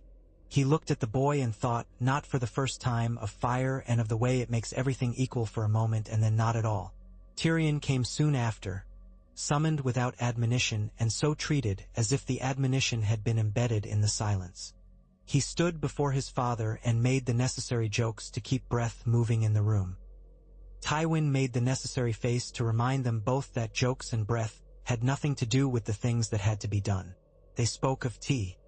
He city as if it were a woman courting one man while writing letters to another. They spoke of Stannis as if he were a necessary fact like winter.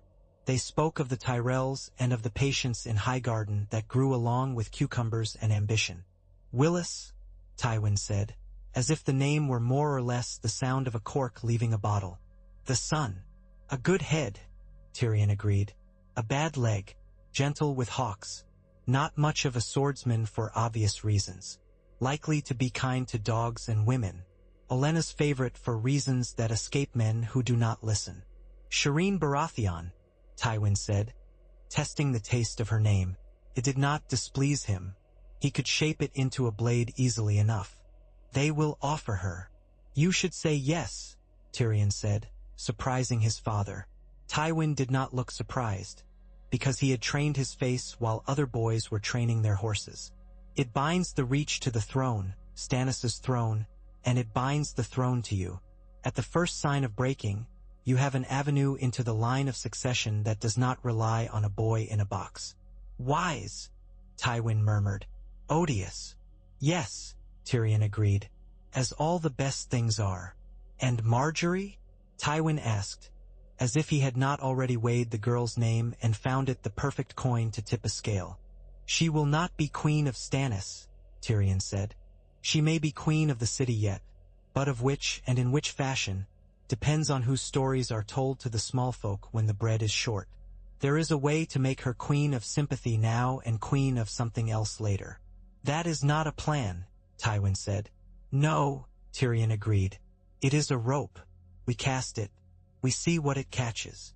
You are an annoyance, his father said, but very almost fondly. Olenna read the first letter from King's Landing with the dispassionate pleasure of a woman cracking a nut and finding it unspoiled. Shireen was on offer for Willis when she was old enough for a wedding to be both a contract and a consummation. The princess carried a stain. Men would call it grayscale and then call it a curse. But the Reach had herbs for everything, and in any case curses were a language used by people who had not learned to write in the other kind. Willis took the news and smiled so quietly his mother could not see it. He had never imagined himself a king and did not now, but he liked the shape the thought made in a room. Men listening more carefully because a quiet man might also be a door. Loras, Olenna said, when her youngest grandson came with his mouth set to be handsome. You will not be king. I hope this is not news. It is not news, he replied. It is a kind of mercy. Good, she said. Then you will do what you are for. You will lure and you will strike and you will be struck and you will not sulk when you are neither. He thought of Renly's tent, and the emptiness that had entered it and been the last thing in that room bigger than laughter. He said nothing and looked at the lemon he held until it sweated lightly under his fingers. The Reach sent a reply that had the grace to flatter and the clarity to conceal. They would consider. They would keep the present arrangements with the rock because bread is made in ovens already hot. They would send a cart of grain as a sign that no one wished to see small folk riot for want of a loaf. They would not yet move their throne because thrones are heavy. It was a delay. It was also a beginning. Jaime Lannister rode away from the rock with 8 men again, because that was how he understood dignity, and sought a river that ran water and not rumor. He was tired of rooms where air had dried hands and voices. He found instead a road where men had opinions and were not afraid to part with them for a drink of beer. He paid for silence easily. It cost less than speech. He heard tales in that bought quiet, of a king on a throne who ate sparingly but counted everything, of a northern lord who did not allow himself warmth except when his daughters looked at him, of wildfire that had licked the bay and would be licking still if not for a chain, of a boy on his way to the west who looked out the window of his carriage as if the world had insulted him in a language he did not speak. He did not hear what he wanted.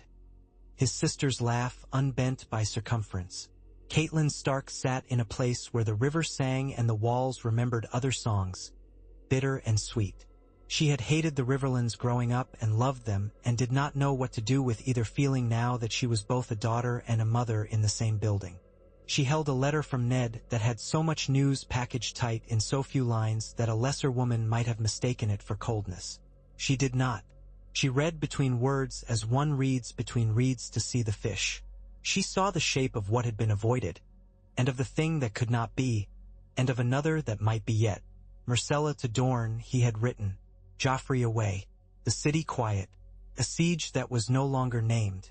And at the bottom, where he had allowed himself one more letter, not a name but a sound, Bran. She closed her eyes. She saw a boy half-righted in a bed. She saw him open his eyes and look past her and toward a window and smile. She saw another boy, taller, with pride in his face because boys must have something of pride in their faces to be mud and bone and not collapse. Robb wrote less often and said much in it. He wished to be worthy of nothing and yet be worthy of everything for which his father asked men. She wrote back as if she knew which of those wishes could be answered and which had to be set on a shelf, to gather dust until a winter came to turn it into something else. Edmure played host and ward only with shadows of his own making, wrestling a chair leg into place as if it had an opinion about where it ought to be. Hoster Tully's breath rattled now like a door in a gale when someone forgets to latch it. He slept, and woke, and slept. And sometimes looked at his daughter with recognition, and sometimes with such pure bewilderment that Catelyn felt the whole length of their lives together as an ache down her spine. Lisa did not write. That, too, was a kind of letter. In the north, the sea struck the same place it always had and took tiny pieces. Balon Greyjoy stood on a tower place and watched men die in practice and told himself that this time when he sent them into the mouth they would come back as a song. Theon stood beside Roderick Castle, who had taken to squinting over ravens as if suspicious of ink, and smiled in a way that could not make up its mind whether to be a grin or a snarl. "You were a child when you came to Winterfell," Roderick said mildly. "Are you a man now? Can I trust you with a message that requires one?" "You can trust me with more than that," Theon replied, which was the wrong answer and the right one both, and the old knight nodded as if he had heard what he had expected. "Your father is called again," Roderick said. "He will answer. Warn Lord Stark." Theon's throat worked. "What shall we tell him to do?" "The truth requires no instruction," Roderick said. "It only requires ears." The raven went south with a note that had none of Theon's words in it and all of his breath on it, and he felt suddenly as if his ribs had been used for something not on the list. He walked the battlements and watched a winter that was not yet arrived like a guest who had sent word ahead. He thought of the Iron Islands and the way the air there always seemed to have a hand on his neck. He thought of the boisterous warm stink of the kennels, and of the snow that fell in the courtyards at Winterfell with such clean self-respect. He thought of a choice that had been made for him and a choice that would be made by him. He did not like either thought. Jon Snow watched the gate of the wall in the weak winter light and thought, not for the first time, that the cold here had the courtesy to say its own name. He stood with the brothers and with a lord whose house had fallen into a place that kings' names did not reach and who had climbed out again, at least enough to stand here. Mormont did not like the word ranging for what they were about to do. He preferred walk. It sounded sensible. It sounded like men could come back from it. He called them together and spoke plain. "We go looking for what does not wish to be found," he said. "Keep your eyes on the places that do not deserve them." Sam stood beside Jon and made a noise that would have been a laugh if it had not been too frightened to reach for the sound. "I don't deserve eyes," he murmured. "You deserve better than eyes," Jon said. "You deserve time." "Do we have any?" Sam asked. "Enough." Jon had no idea whether this was true. He set it down as one says a thing to a horse. They went. The fist of the first men rose like a memory of an old anger. The trees had the quietness of mindless patience. Mormont's hand worried at the pommel of his sword, as if it were a dog with one moderately pleasing trick. They saw sign and then nothing and then sign again. Ghost moved with the sound of white laid over white. At night men breathed too loud and dreamt with their eyes open. Jon counted them, often, like a man counting coins he knows will be demanded of him with interest. In a city that had already paid and been asked to pay again, Sirio Farrell bent at the waist and made a circle with his finger on the floor. "This is the world," he said. "It is small and it is large, and it will not tell you which it is when you need most to know. So you must be both." Arya mimed the circle on her own floor and then drew her own world inside his with chalk he had given her and a grin like a secret. Sirio's eyes twinkled as if the light had chosen him. "You will be a door in a wall when men only expect windows," he said. "You will know when to hinge and when to brace." "I will stab," she said fiercely. "You will do that too," he allowed. "But first you will see." When the first delegation from Dorne came, they brought oranges and salt and men who looked like they wore their shadows as clothes. Prince Doran did not come. A brother came, one who had taken the sun with him wherever he went, as men said. He left it somewhere on the road and brought instead a gaze like a lance made of wit and promises of heat. Oberyn Martell bowed in a movement that suggested he might also be able to kill a man like that. He smiled at Stannis as if they were both animals at a menagerie being told to breed. "Your Grace," he said smoothly. "Prince," Stannis replied, tasting the word as he always did, as if titles that did not march in a line offended him. He hardly glanced at the women who had come with Oberyn. He was a man who could ignore beauty when it did not sign a writ. Oberyn tested the edges. He spoke of insults very old and very new. He spoke of daughters and of how men named what they could not be. He flicked his eyes at Varys and at Ned and at Davos and at Barristan and categorized each without their consent, which is another way of theft. He said yes to Myrcella's fosterage as if he were saying yes to a dance. He asked after the boy at the rock as if he were asking after a rival at dice. Stannis did not blink. "He is a hostage. He will be alive as long as my law is obeyed. He will be dead only if men make the mistake of testing it and force me to prove my seriousness. I would rather not." He said this the way a man says he would rather not eat a beetle. He would, if required. He simply did not prefer it. "And the mother?" Oberyn asked indolently. "Where she belongs," Stannis said. "With him." "Look," Oberyn said to Varys later, over wine that had the scent of flowers that had never grown in any garden in King's Landing. "At the way that man stands, he is a sword in a sheath too tight." "Better than no sheath," Varys replied. "We have had that too." "A pity he cannot bend," Oberyn mused. Perhaps he can under the right heat," Varys said. "We are all metals. Some melt," Oberyn said. "Some break. And some are hammered thin and used to gild the same old ugliness," Varys murmured, and Oberyn laughed full-throated for the first time in that city. Under the rock, Cersei wrote letter after letter in a hand that was steady even when the rest of her had begun to vibrate with anger held too long. She wrote to Lancel, telling him nothing and everything and how much it hurt to be ignored by a god when one had made such efforts to be pleasing. She wrote to Jaime, who would read between lines and see only the lines he wished to see.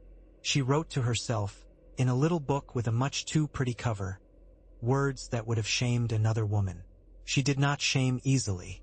Joffrey practiced with the swordmaster whose face had learned not to make expressions and cut his hand a little. The blood looked bright and endurable. He was pleased with the rightness of it, the way it beaded and promised more. He told the hound to bring him a cat to kill to steady his hand. The hound said nothing and then said, after a time long enough for it to be an answer, "No, you forget to whom you speak," Joffrey said, and his voice had begun to crack in the places where boys' voices do, except it sounded like anger breaking rather than anything else. "I remember," Sandor replied. "I remember exactly." Tyrion drank with a man from the Fingers and learned that Peter Baelish had set the veil spinning in a circle tight enough to dizzy and wide enough not to trip. Tyrion drank with a woman who called herself a seamstress and quoted letters from the capital without error and without moving her lips, and learned that Varys had not lost any of his birds. Tyrion drank alone and learned nothing except that wine tasted better in rooms where his sister was not. Still did not taste good. Ned came upon Baratheon in the training yard early. So early the sun itself seemed to be stretching in a successful attempt not to rise. The old knight moved with the kind of economy that makes a young man foolish. He finished and set the sword aside and breathed deeply but quietly, like someone respectful of oxygen. "My lord," he said. "Ser Baratheon," Ned replied, and the honorific carried more weight than it had the day before. "You have served well." "I have served," Baratheon answered. He wiped the blade as if it were a memory. "I am no longer certain I understand what that means. It has always seemed to me so simple." "It is simple," Ned said. "It is just not easy. Our law makes demands," Baratheon said, "and our vows make conflicting ones. I am not a man who likes conflict." "No one is," Ned said, not believing himself. He had known men who liked it very much indeed. "The boy is a boy," Baratheon finished for him, and the fatigue in his mouth put years on him that the white cloak had always attempted to hide. "I did a thing with that sword the other day that I thought I had put behind me. I told his mother no. I liked it less than I thought I would. She is very hard to look at when she wishes to be," Ned said, and Barristan's mouth twitched briefly around a smile he had not prepared for. "He will live," Ned added, meaning it, "if we can keep law living. It is a frail thing. It needs feeding. And clean hands," Barristan said, "which are hard to keep in this place." "Wash them," Ned suggested. He left the yard and went up a stair that had counted too many feet. He stopped in the godswood and set his hand to the heart tree's face, and for a moment he imagined a different shape to the city, one under high lighter skies, one where snow fell and had a sound to it that soothed. He opened his eyes and the sky was the same color as always. Too thin, too bright, a liar. Varys came with a smile that looked like a thing he wore for company. "A raven, my lord," he said, "from Winterfell." The words made Ned's shoulders drop a fraction, as if the distance between his skull and his bones had been reduced without permission. He took the parchment and read the neat script that had always been tough-minded beneath its politeness. Roderick wrote of ships seen like teeth in the shivering sea, of small villages on the stony shore reporting men with iron in their voices and salt on their hands who had taken goats and girls, of fishermen found with their faces in the nets because someone had thought the nets might teach them to be fish. He wrote of Theon having kept counsel gravely. He wrote nothing of fear and all of caution that had a taste like blood in it. Ned rolled the parchment and placed it in his sleeve and found himself speaking without moving his lips. "Not now," he said, and then aloud, "It seems it will be now." "Trouble?" Varys asked with an upright concern as well studied as a court bow. "The islands," Ned said, as if naming a disease. "Balon Greyjoy remembers he is hungry." "The hungry have very good memories," Varys agreed quietly. "What will you do?" "I will ask the king for men," Ned replied, "and I will count how far the men I already have will reach." "It is very far from here to the north," Varys said. "Distances are a kind of enemy." "I have better enemies," Ned said, and walked out of the godwood with fate in his pocket as if it were a stone too warm to hold long.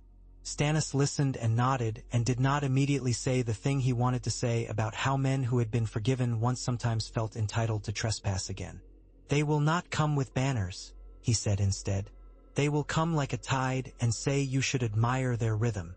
I do not admire it, Ned said. I recognize it. It leaves rot where it goes. You must ask your lord to fortify, Stannis said. Winterfell is a symbol as much as stone. But symbols fall when a story takes them by the ankles and shakes. Send a man you trust. Send two. I will send Ser Roderick to see Dragon Point, Ned said. I will send ravens to Deepwood Motte. I will send... He hesitated and then said it solidly. I will send Theon with a letter and a charge. He is no longer a boy. His father will show his teeth whatever we do. Better that he should show them while his son is speaking. Men rarely listen while they are baring teeth, Stannis observed. But send him if you must. I must, Ned said, and wondered whether he should have used another word. He found Theon in a courtyard where a boy was trying to learn to ride and took him aside. Theon's grin had a way of being both charming and a plea. He deployed neither. He listened as if someone had finally spoken a thing out loud that had been crouching at the edge of his bed for weeks. You would send me to him, he said flat, trying the words on his tongue for truth. I would, Ned said, with my words in your hand and with yours beside them.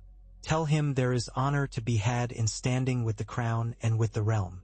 Tell him the law has long arms and a long memory. He will laugh, Theon said. He will call me soft, and he will say your law was not long enough to keep me from his hall as a boy. He will be right about one thing, Ned said, but he will be wrong about another. What? That you are soft, Ned said. You are not.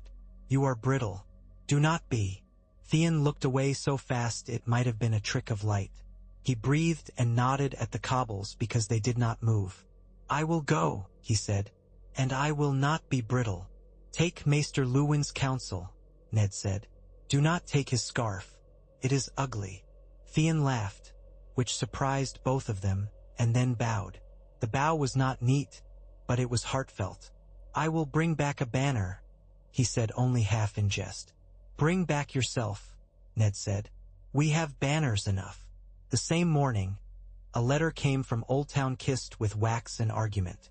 The faith would accept the arrangements around Joffrey's life.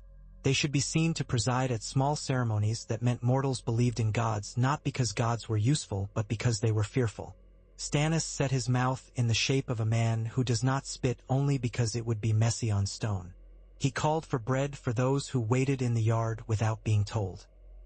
He signed 2 proclamations and made Giles Rosby cough over a third until the maester had to fetch him a draught to ensure he did not sputter blood onto the velvet. In the Red Waste, a girl with 3 infants who were not infants was told by the air itself that what she had done was impossible, and she told it to behave. The people around her died, and then fewer of them died, and then they came to a city with gates like tall stories and a thirst that could not ever truly be quenched. Daenerys learned there how to spend her name as coin. She learned how to withhold it when men wished to buy with it something she did not wish to sell. She dreamed sometimes of a city across a sea she had never loved and saw a man with a jaw like judgment and a woman with a face like winter. She did not know their names and decided she did not care. She had her own to learn to carry. Varys read the same waves in a bowl lined with the mirrored mind of a very old man in Pentos and smiled, as if someone had told him a new song he had already known. He told no one.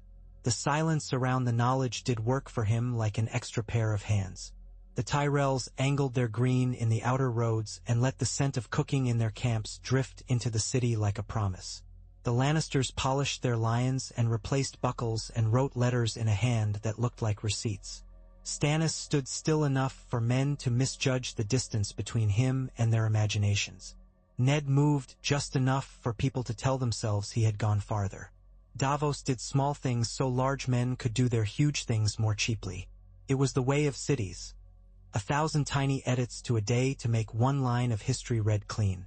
Robb Stark rolled a strip of leather between his fingers until it softened. He spoke with Maester Luwin about books whose leather had not softened and humble domes of beehives and the taste of summer ale. He went to the training ground and cut at the air until he could smell iron in his own breath. A neat trick. He did not declare himself. it would have been showy.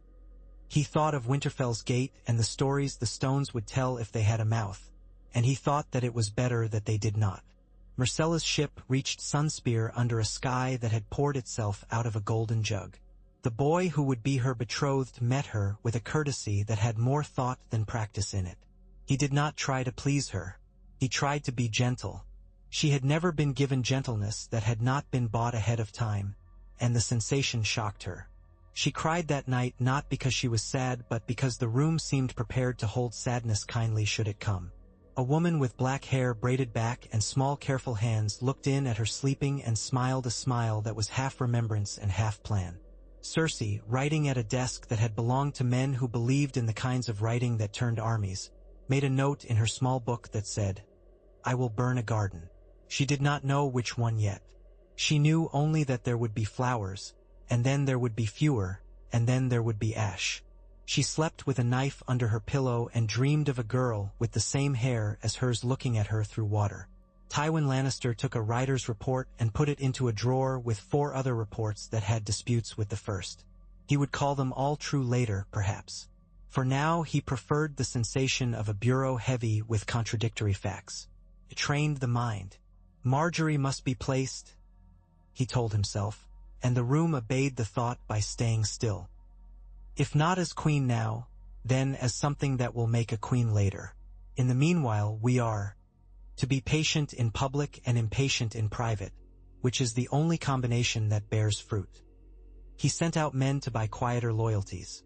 A marriage here, a debt forgiven there, a small justice enacted at some far bridge by accident that would be remembered when it came time to ask for something tawdry in return. He would take the city the way a spider wraps a fly, if he could not rush it, that is to say, thoroughly and without any of the fly's beauty left intact. And in King's Landing men still lined up for bread. A boy slipped an apple into his sleeve and then placed it back without knowing why.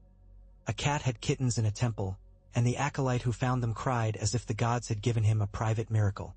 Haleen counted jars and told himself that to count was to control.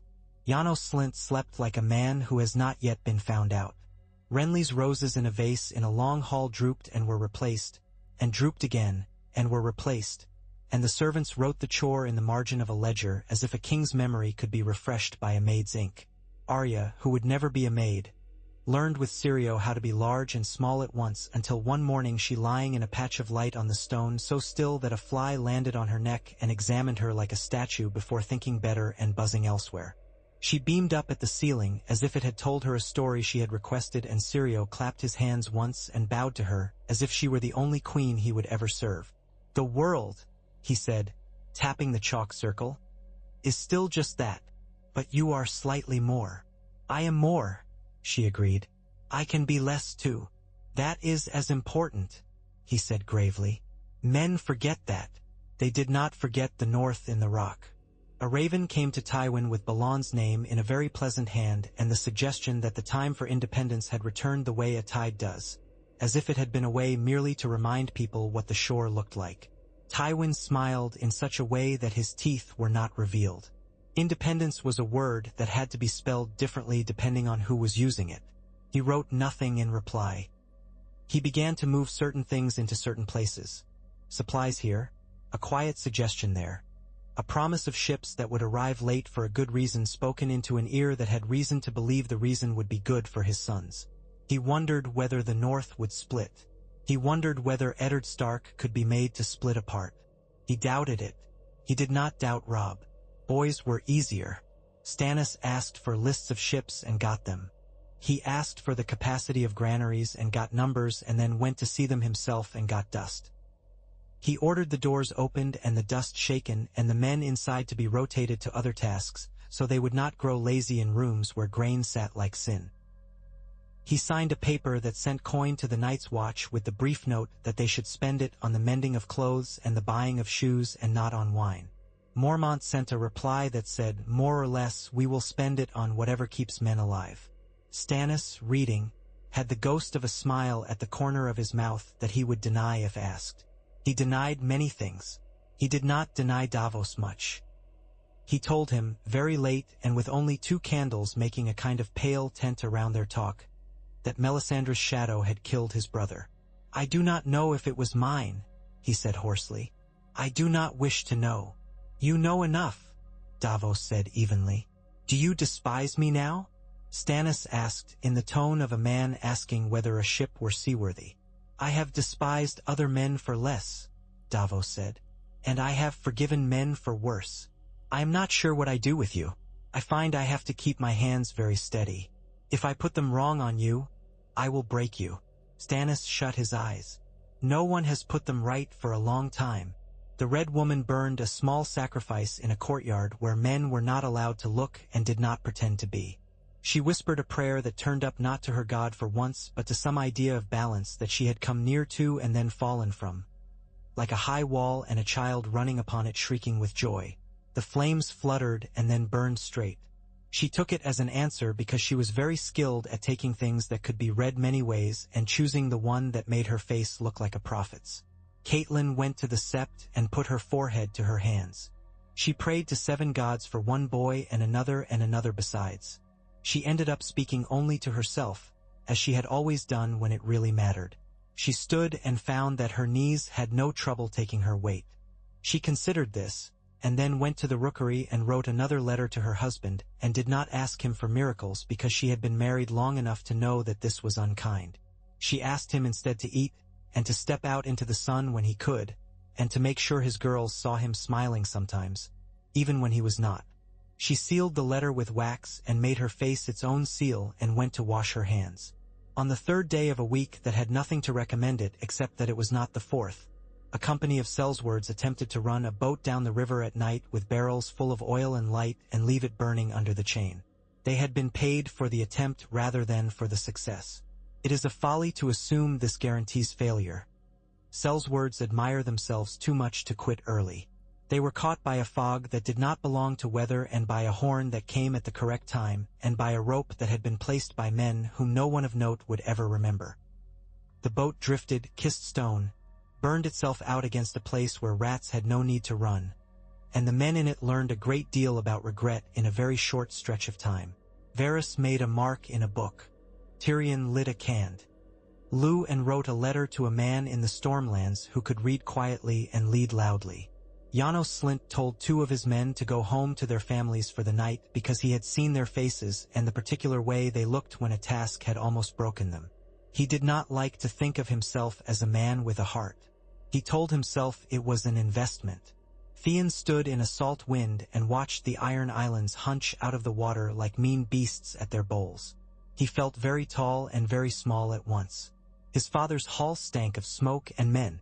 Balon looked at him as if he had always been standing there and always in the way. The letter from Eddard in his hand felt heavier than it should. He began to speak, and his father cut his words off with a sound sharp, dismissive, but not as careless as it wished to be. "The wolf sends the pup to howl at the tide," Balon said. "The wolf sends his ward," Theon answered, surprising himself with the choice of the last word. "With a word that is not a threat but the truth." "Truth," Balon said, rolling the word around like a pearl he meant to bite. "You were raised among liars."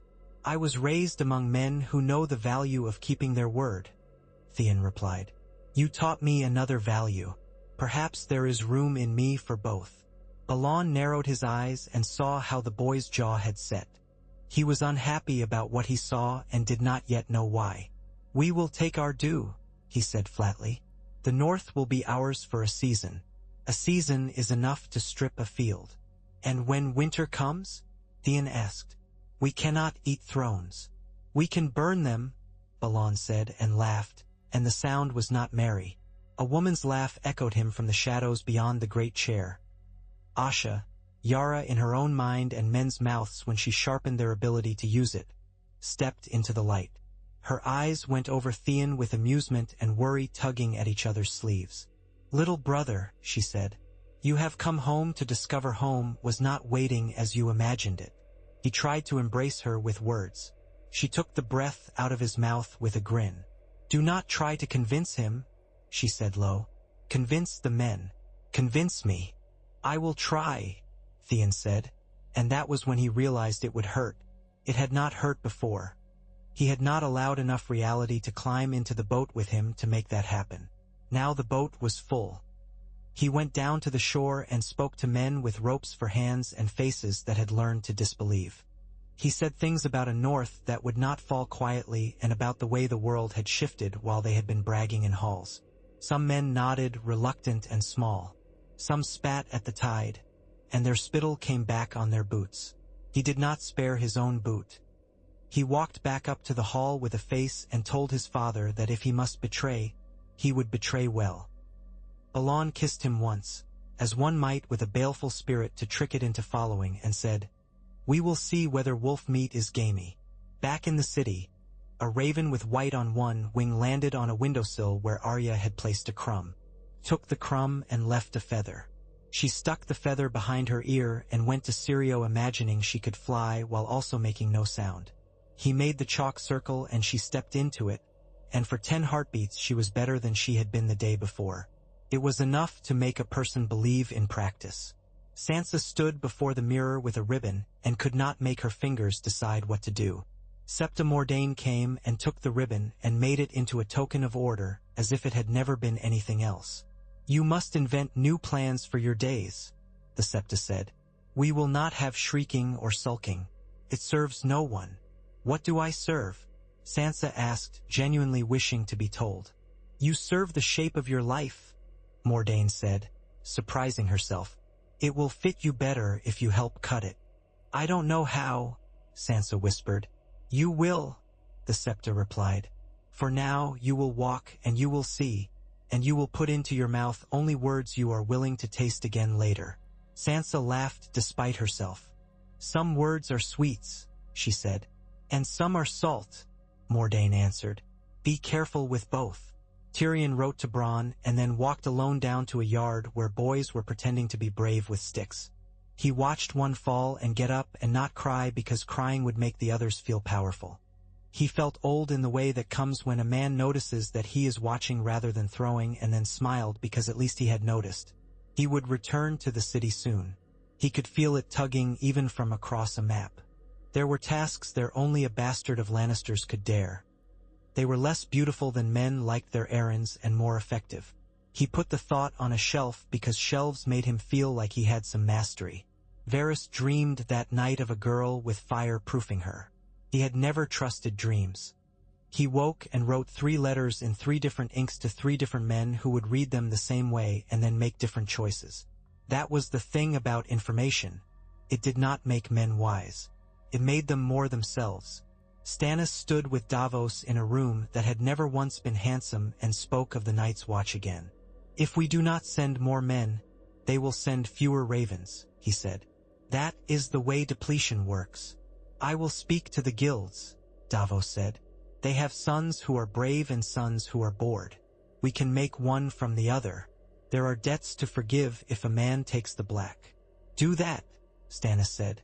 "And take care that the debts are truly forgiven and not put into other purses. I do not care which purse is thinner. I care that men do not starve because someone counted incorrectly on purpose. I know a counting house that is honest when the door is locked and has hands like a thief's when it is open." Avus said. "I will close some doors. I will burn some ledgers. I will not ask you which." "Do not," Stannis said. "Tell me only that the shoes were bought." "They will be," Davos said, because he did not like to be thanked and was gratified that the king did not try. When the news came south that the islands had indeed sent ships to bite at lonely coasts, Stannis called his council and told them the obvious. Varys volunteered small facts about wind and tide and how the Ironborn made use of bad weather to creep in behind hearing. Barristan made a sound in his throat that might have been sorrow. Ned set a finger to the map and said, "Here and here. And they will come for Moat Cailin if they forget that it is a choke and not a prize." "They never forget anything," Varys said. "They simply enjoy pretending that memory should be the work of other men." "Then we will make memory their work," Stannis said. "We will make it expensive to forget." They sent what they could. It was less than a story would have wanted and more than a merchant would have paid for. The ravens went in 2 lines, one that took the word north and one that took the rumor west. where a man with a lion on his breast would pretend to have not read it and then tilt his head and send coin where coin had not thought to be sent. Tywin wrote to Euron Greyjoy, a name that had not been said in the halls of Pike for some years without a curl of lip. He wrote nothing that could be repeated and suggested nothing he would have to name later. He folded the letter with the economy of a butcher preparing parcels for market. In King's Landing the chain lay slack in the water like a sin forgiven for convenience. It would lift again. Haleen touched the jars and made murmuring noises. He looked at the water and saw himself and smiled and told himself that the gods did sometimes approve of alchemists after all. He would have kissed his own reflection if it had not looked so old. On the wall the fire went out, and it was not a man who had blown on it. The knight leaned in. Men set closer. Jon slept with his hand on his sword, not because he thought a blade would help, but because it did no harm to have something that had once belonged to his father near his skin. He dreamed of a long hall where a tree grew in the middle of a room and a man put his hand on that tree and told it nothing. He woke and counted the men and found them all there and was not relieved. Relief would have made room. He did not wish to give anything space.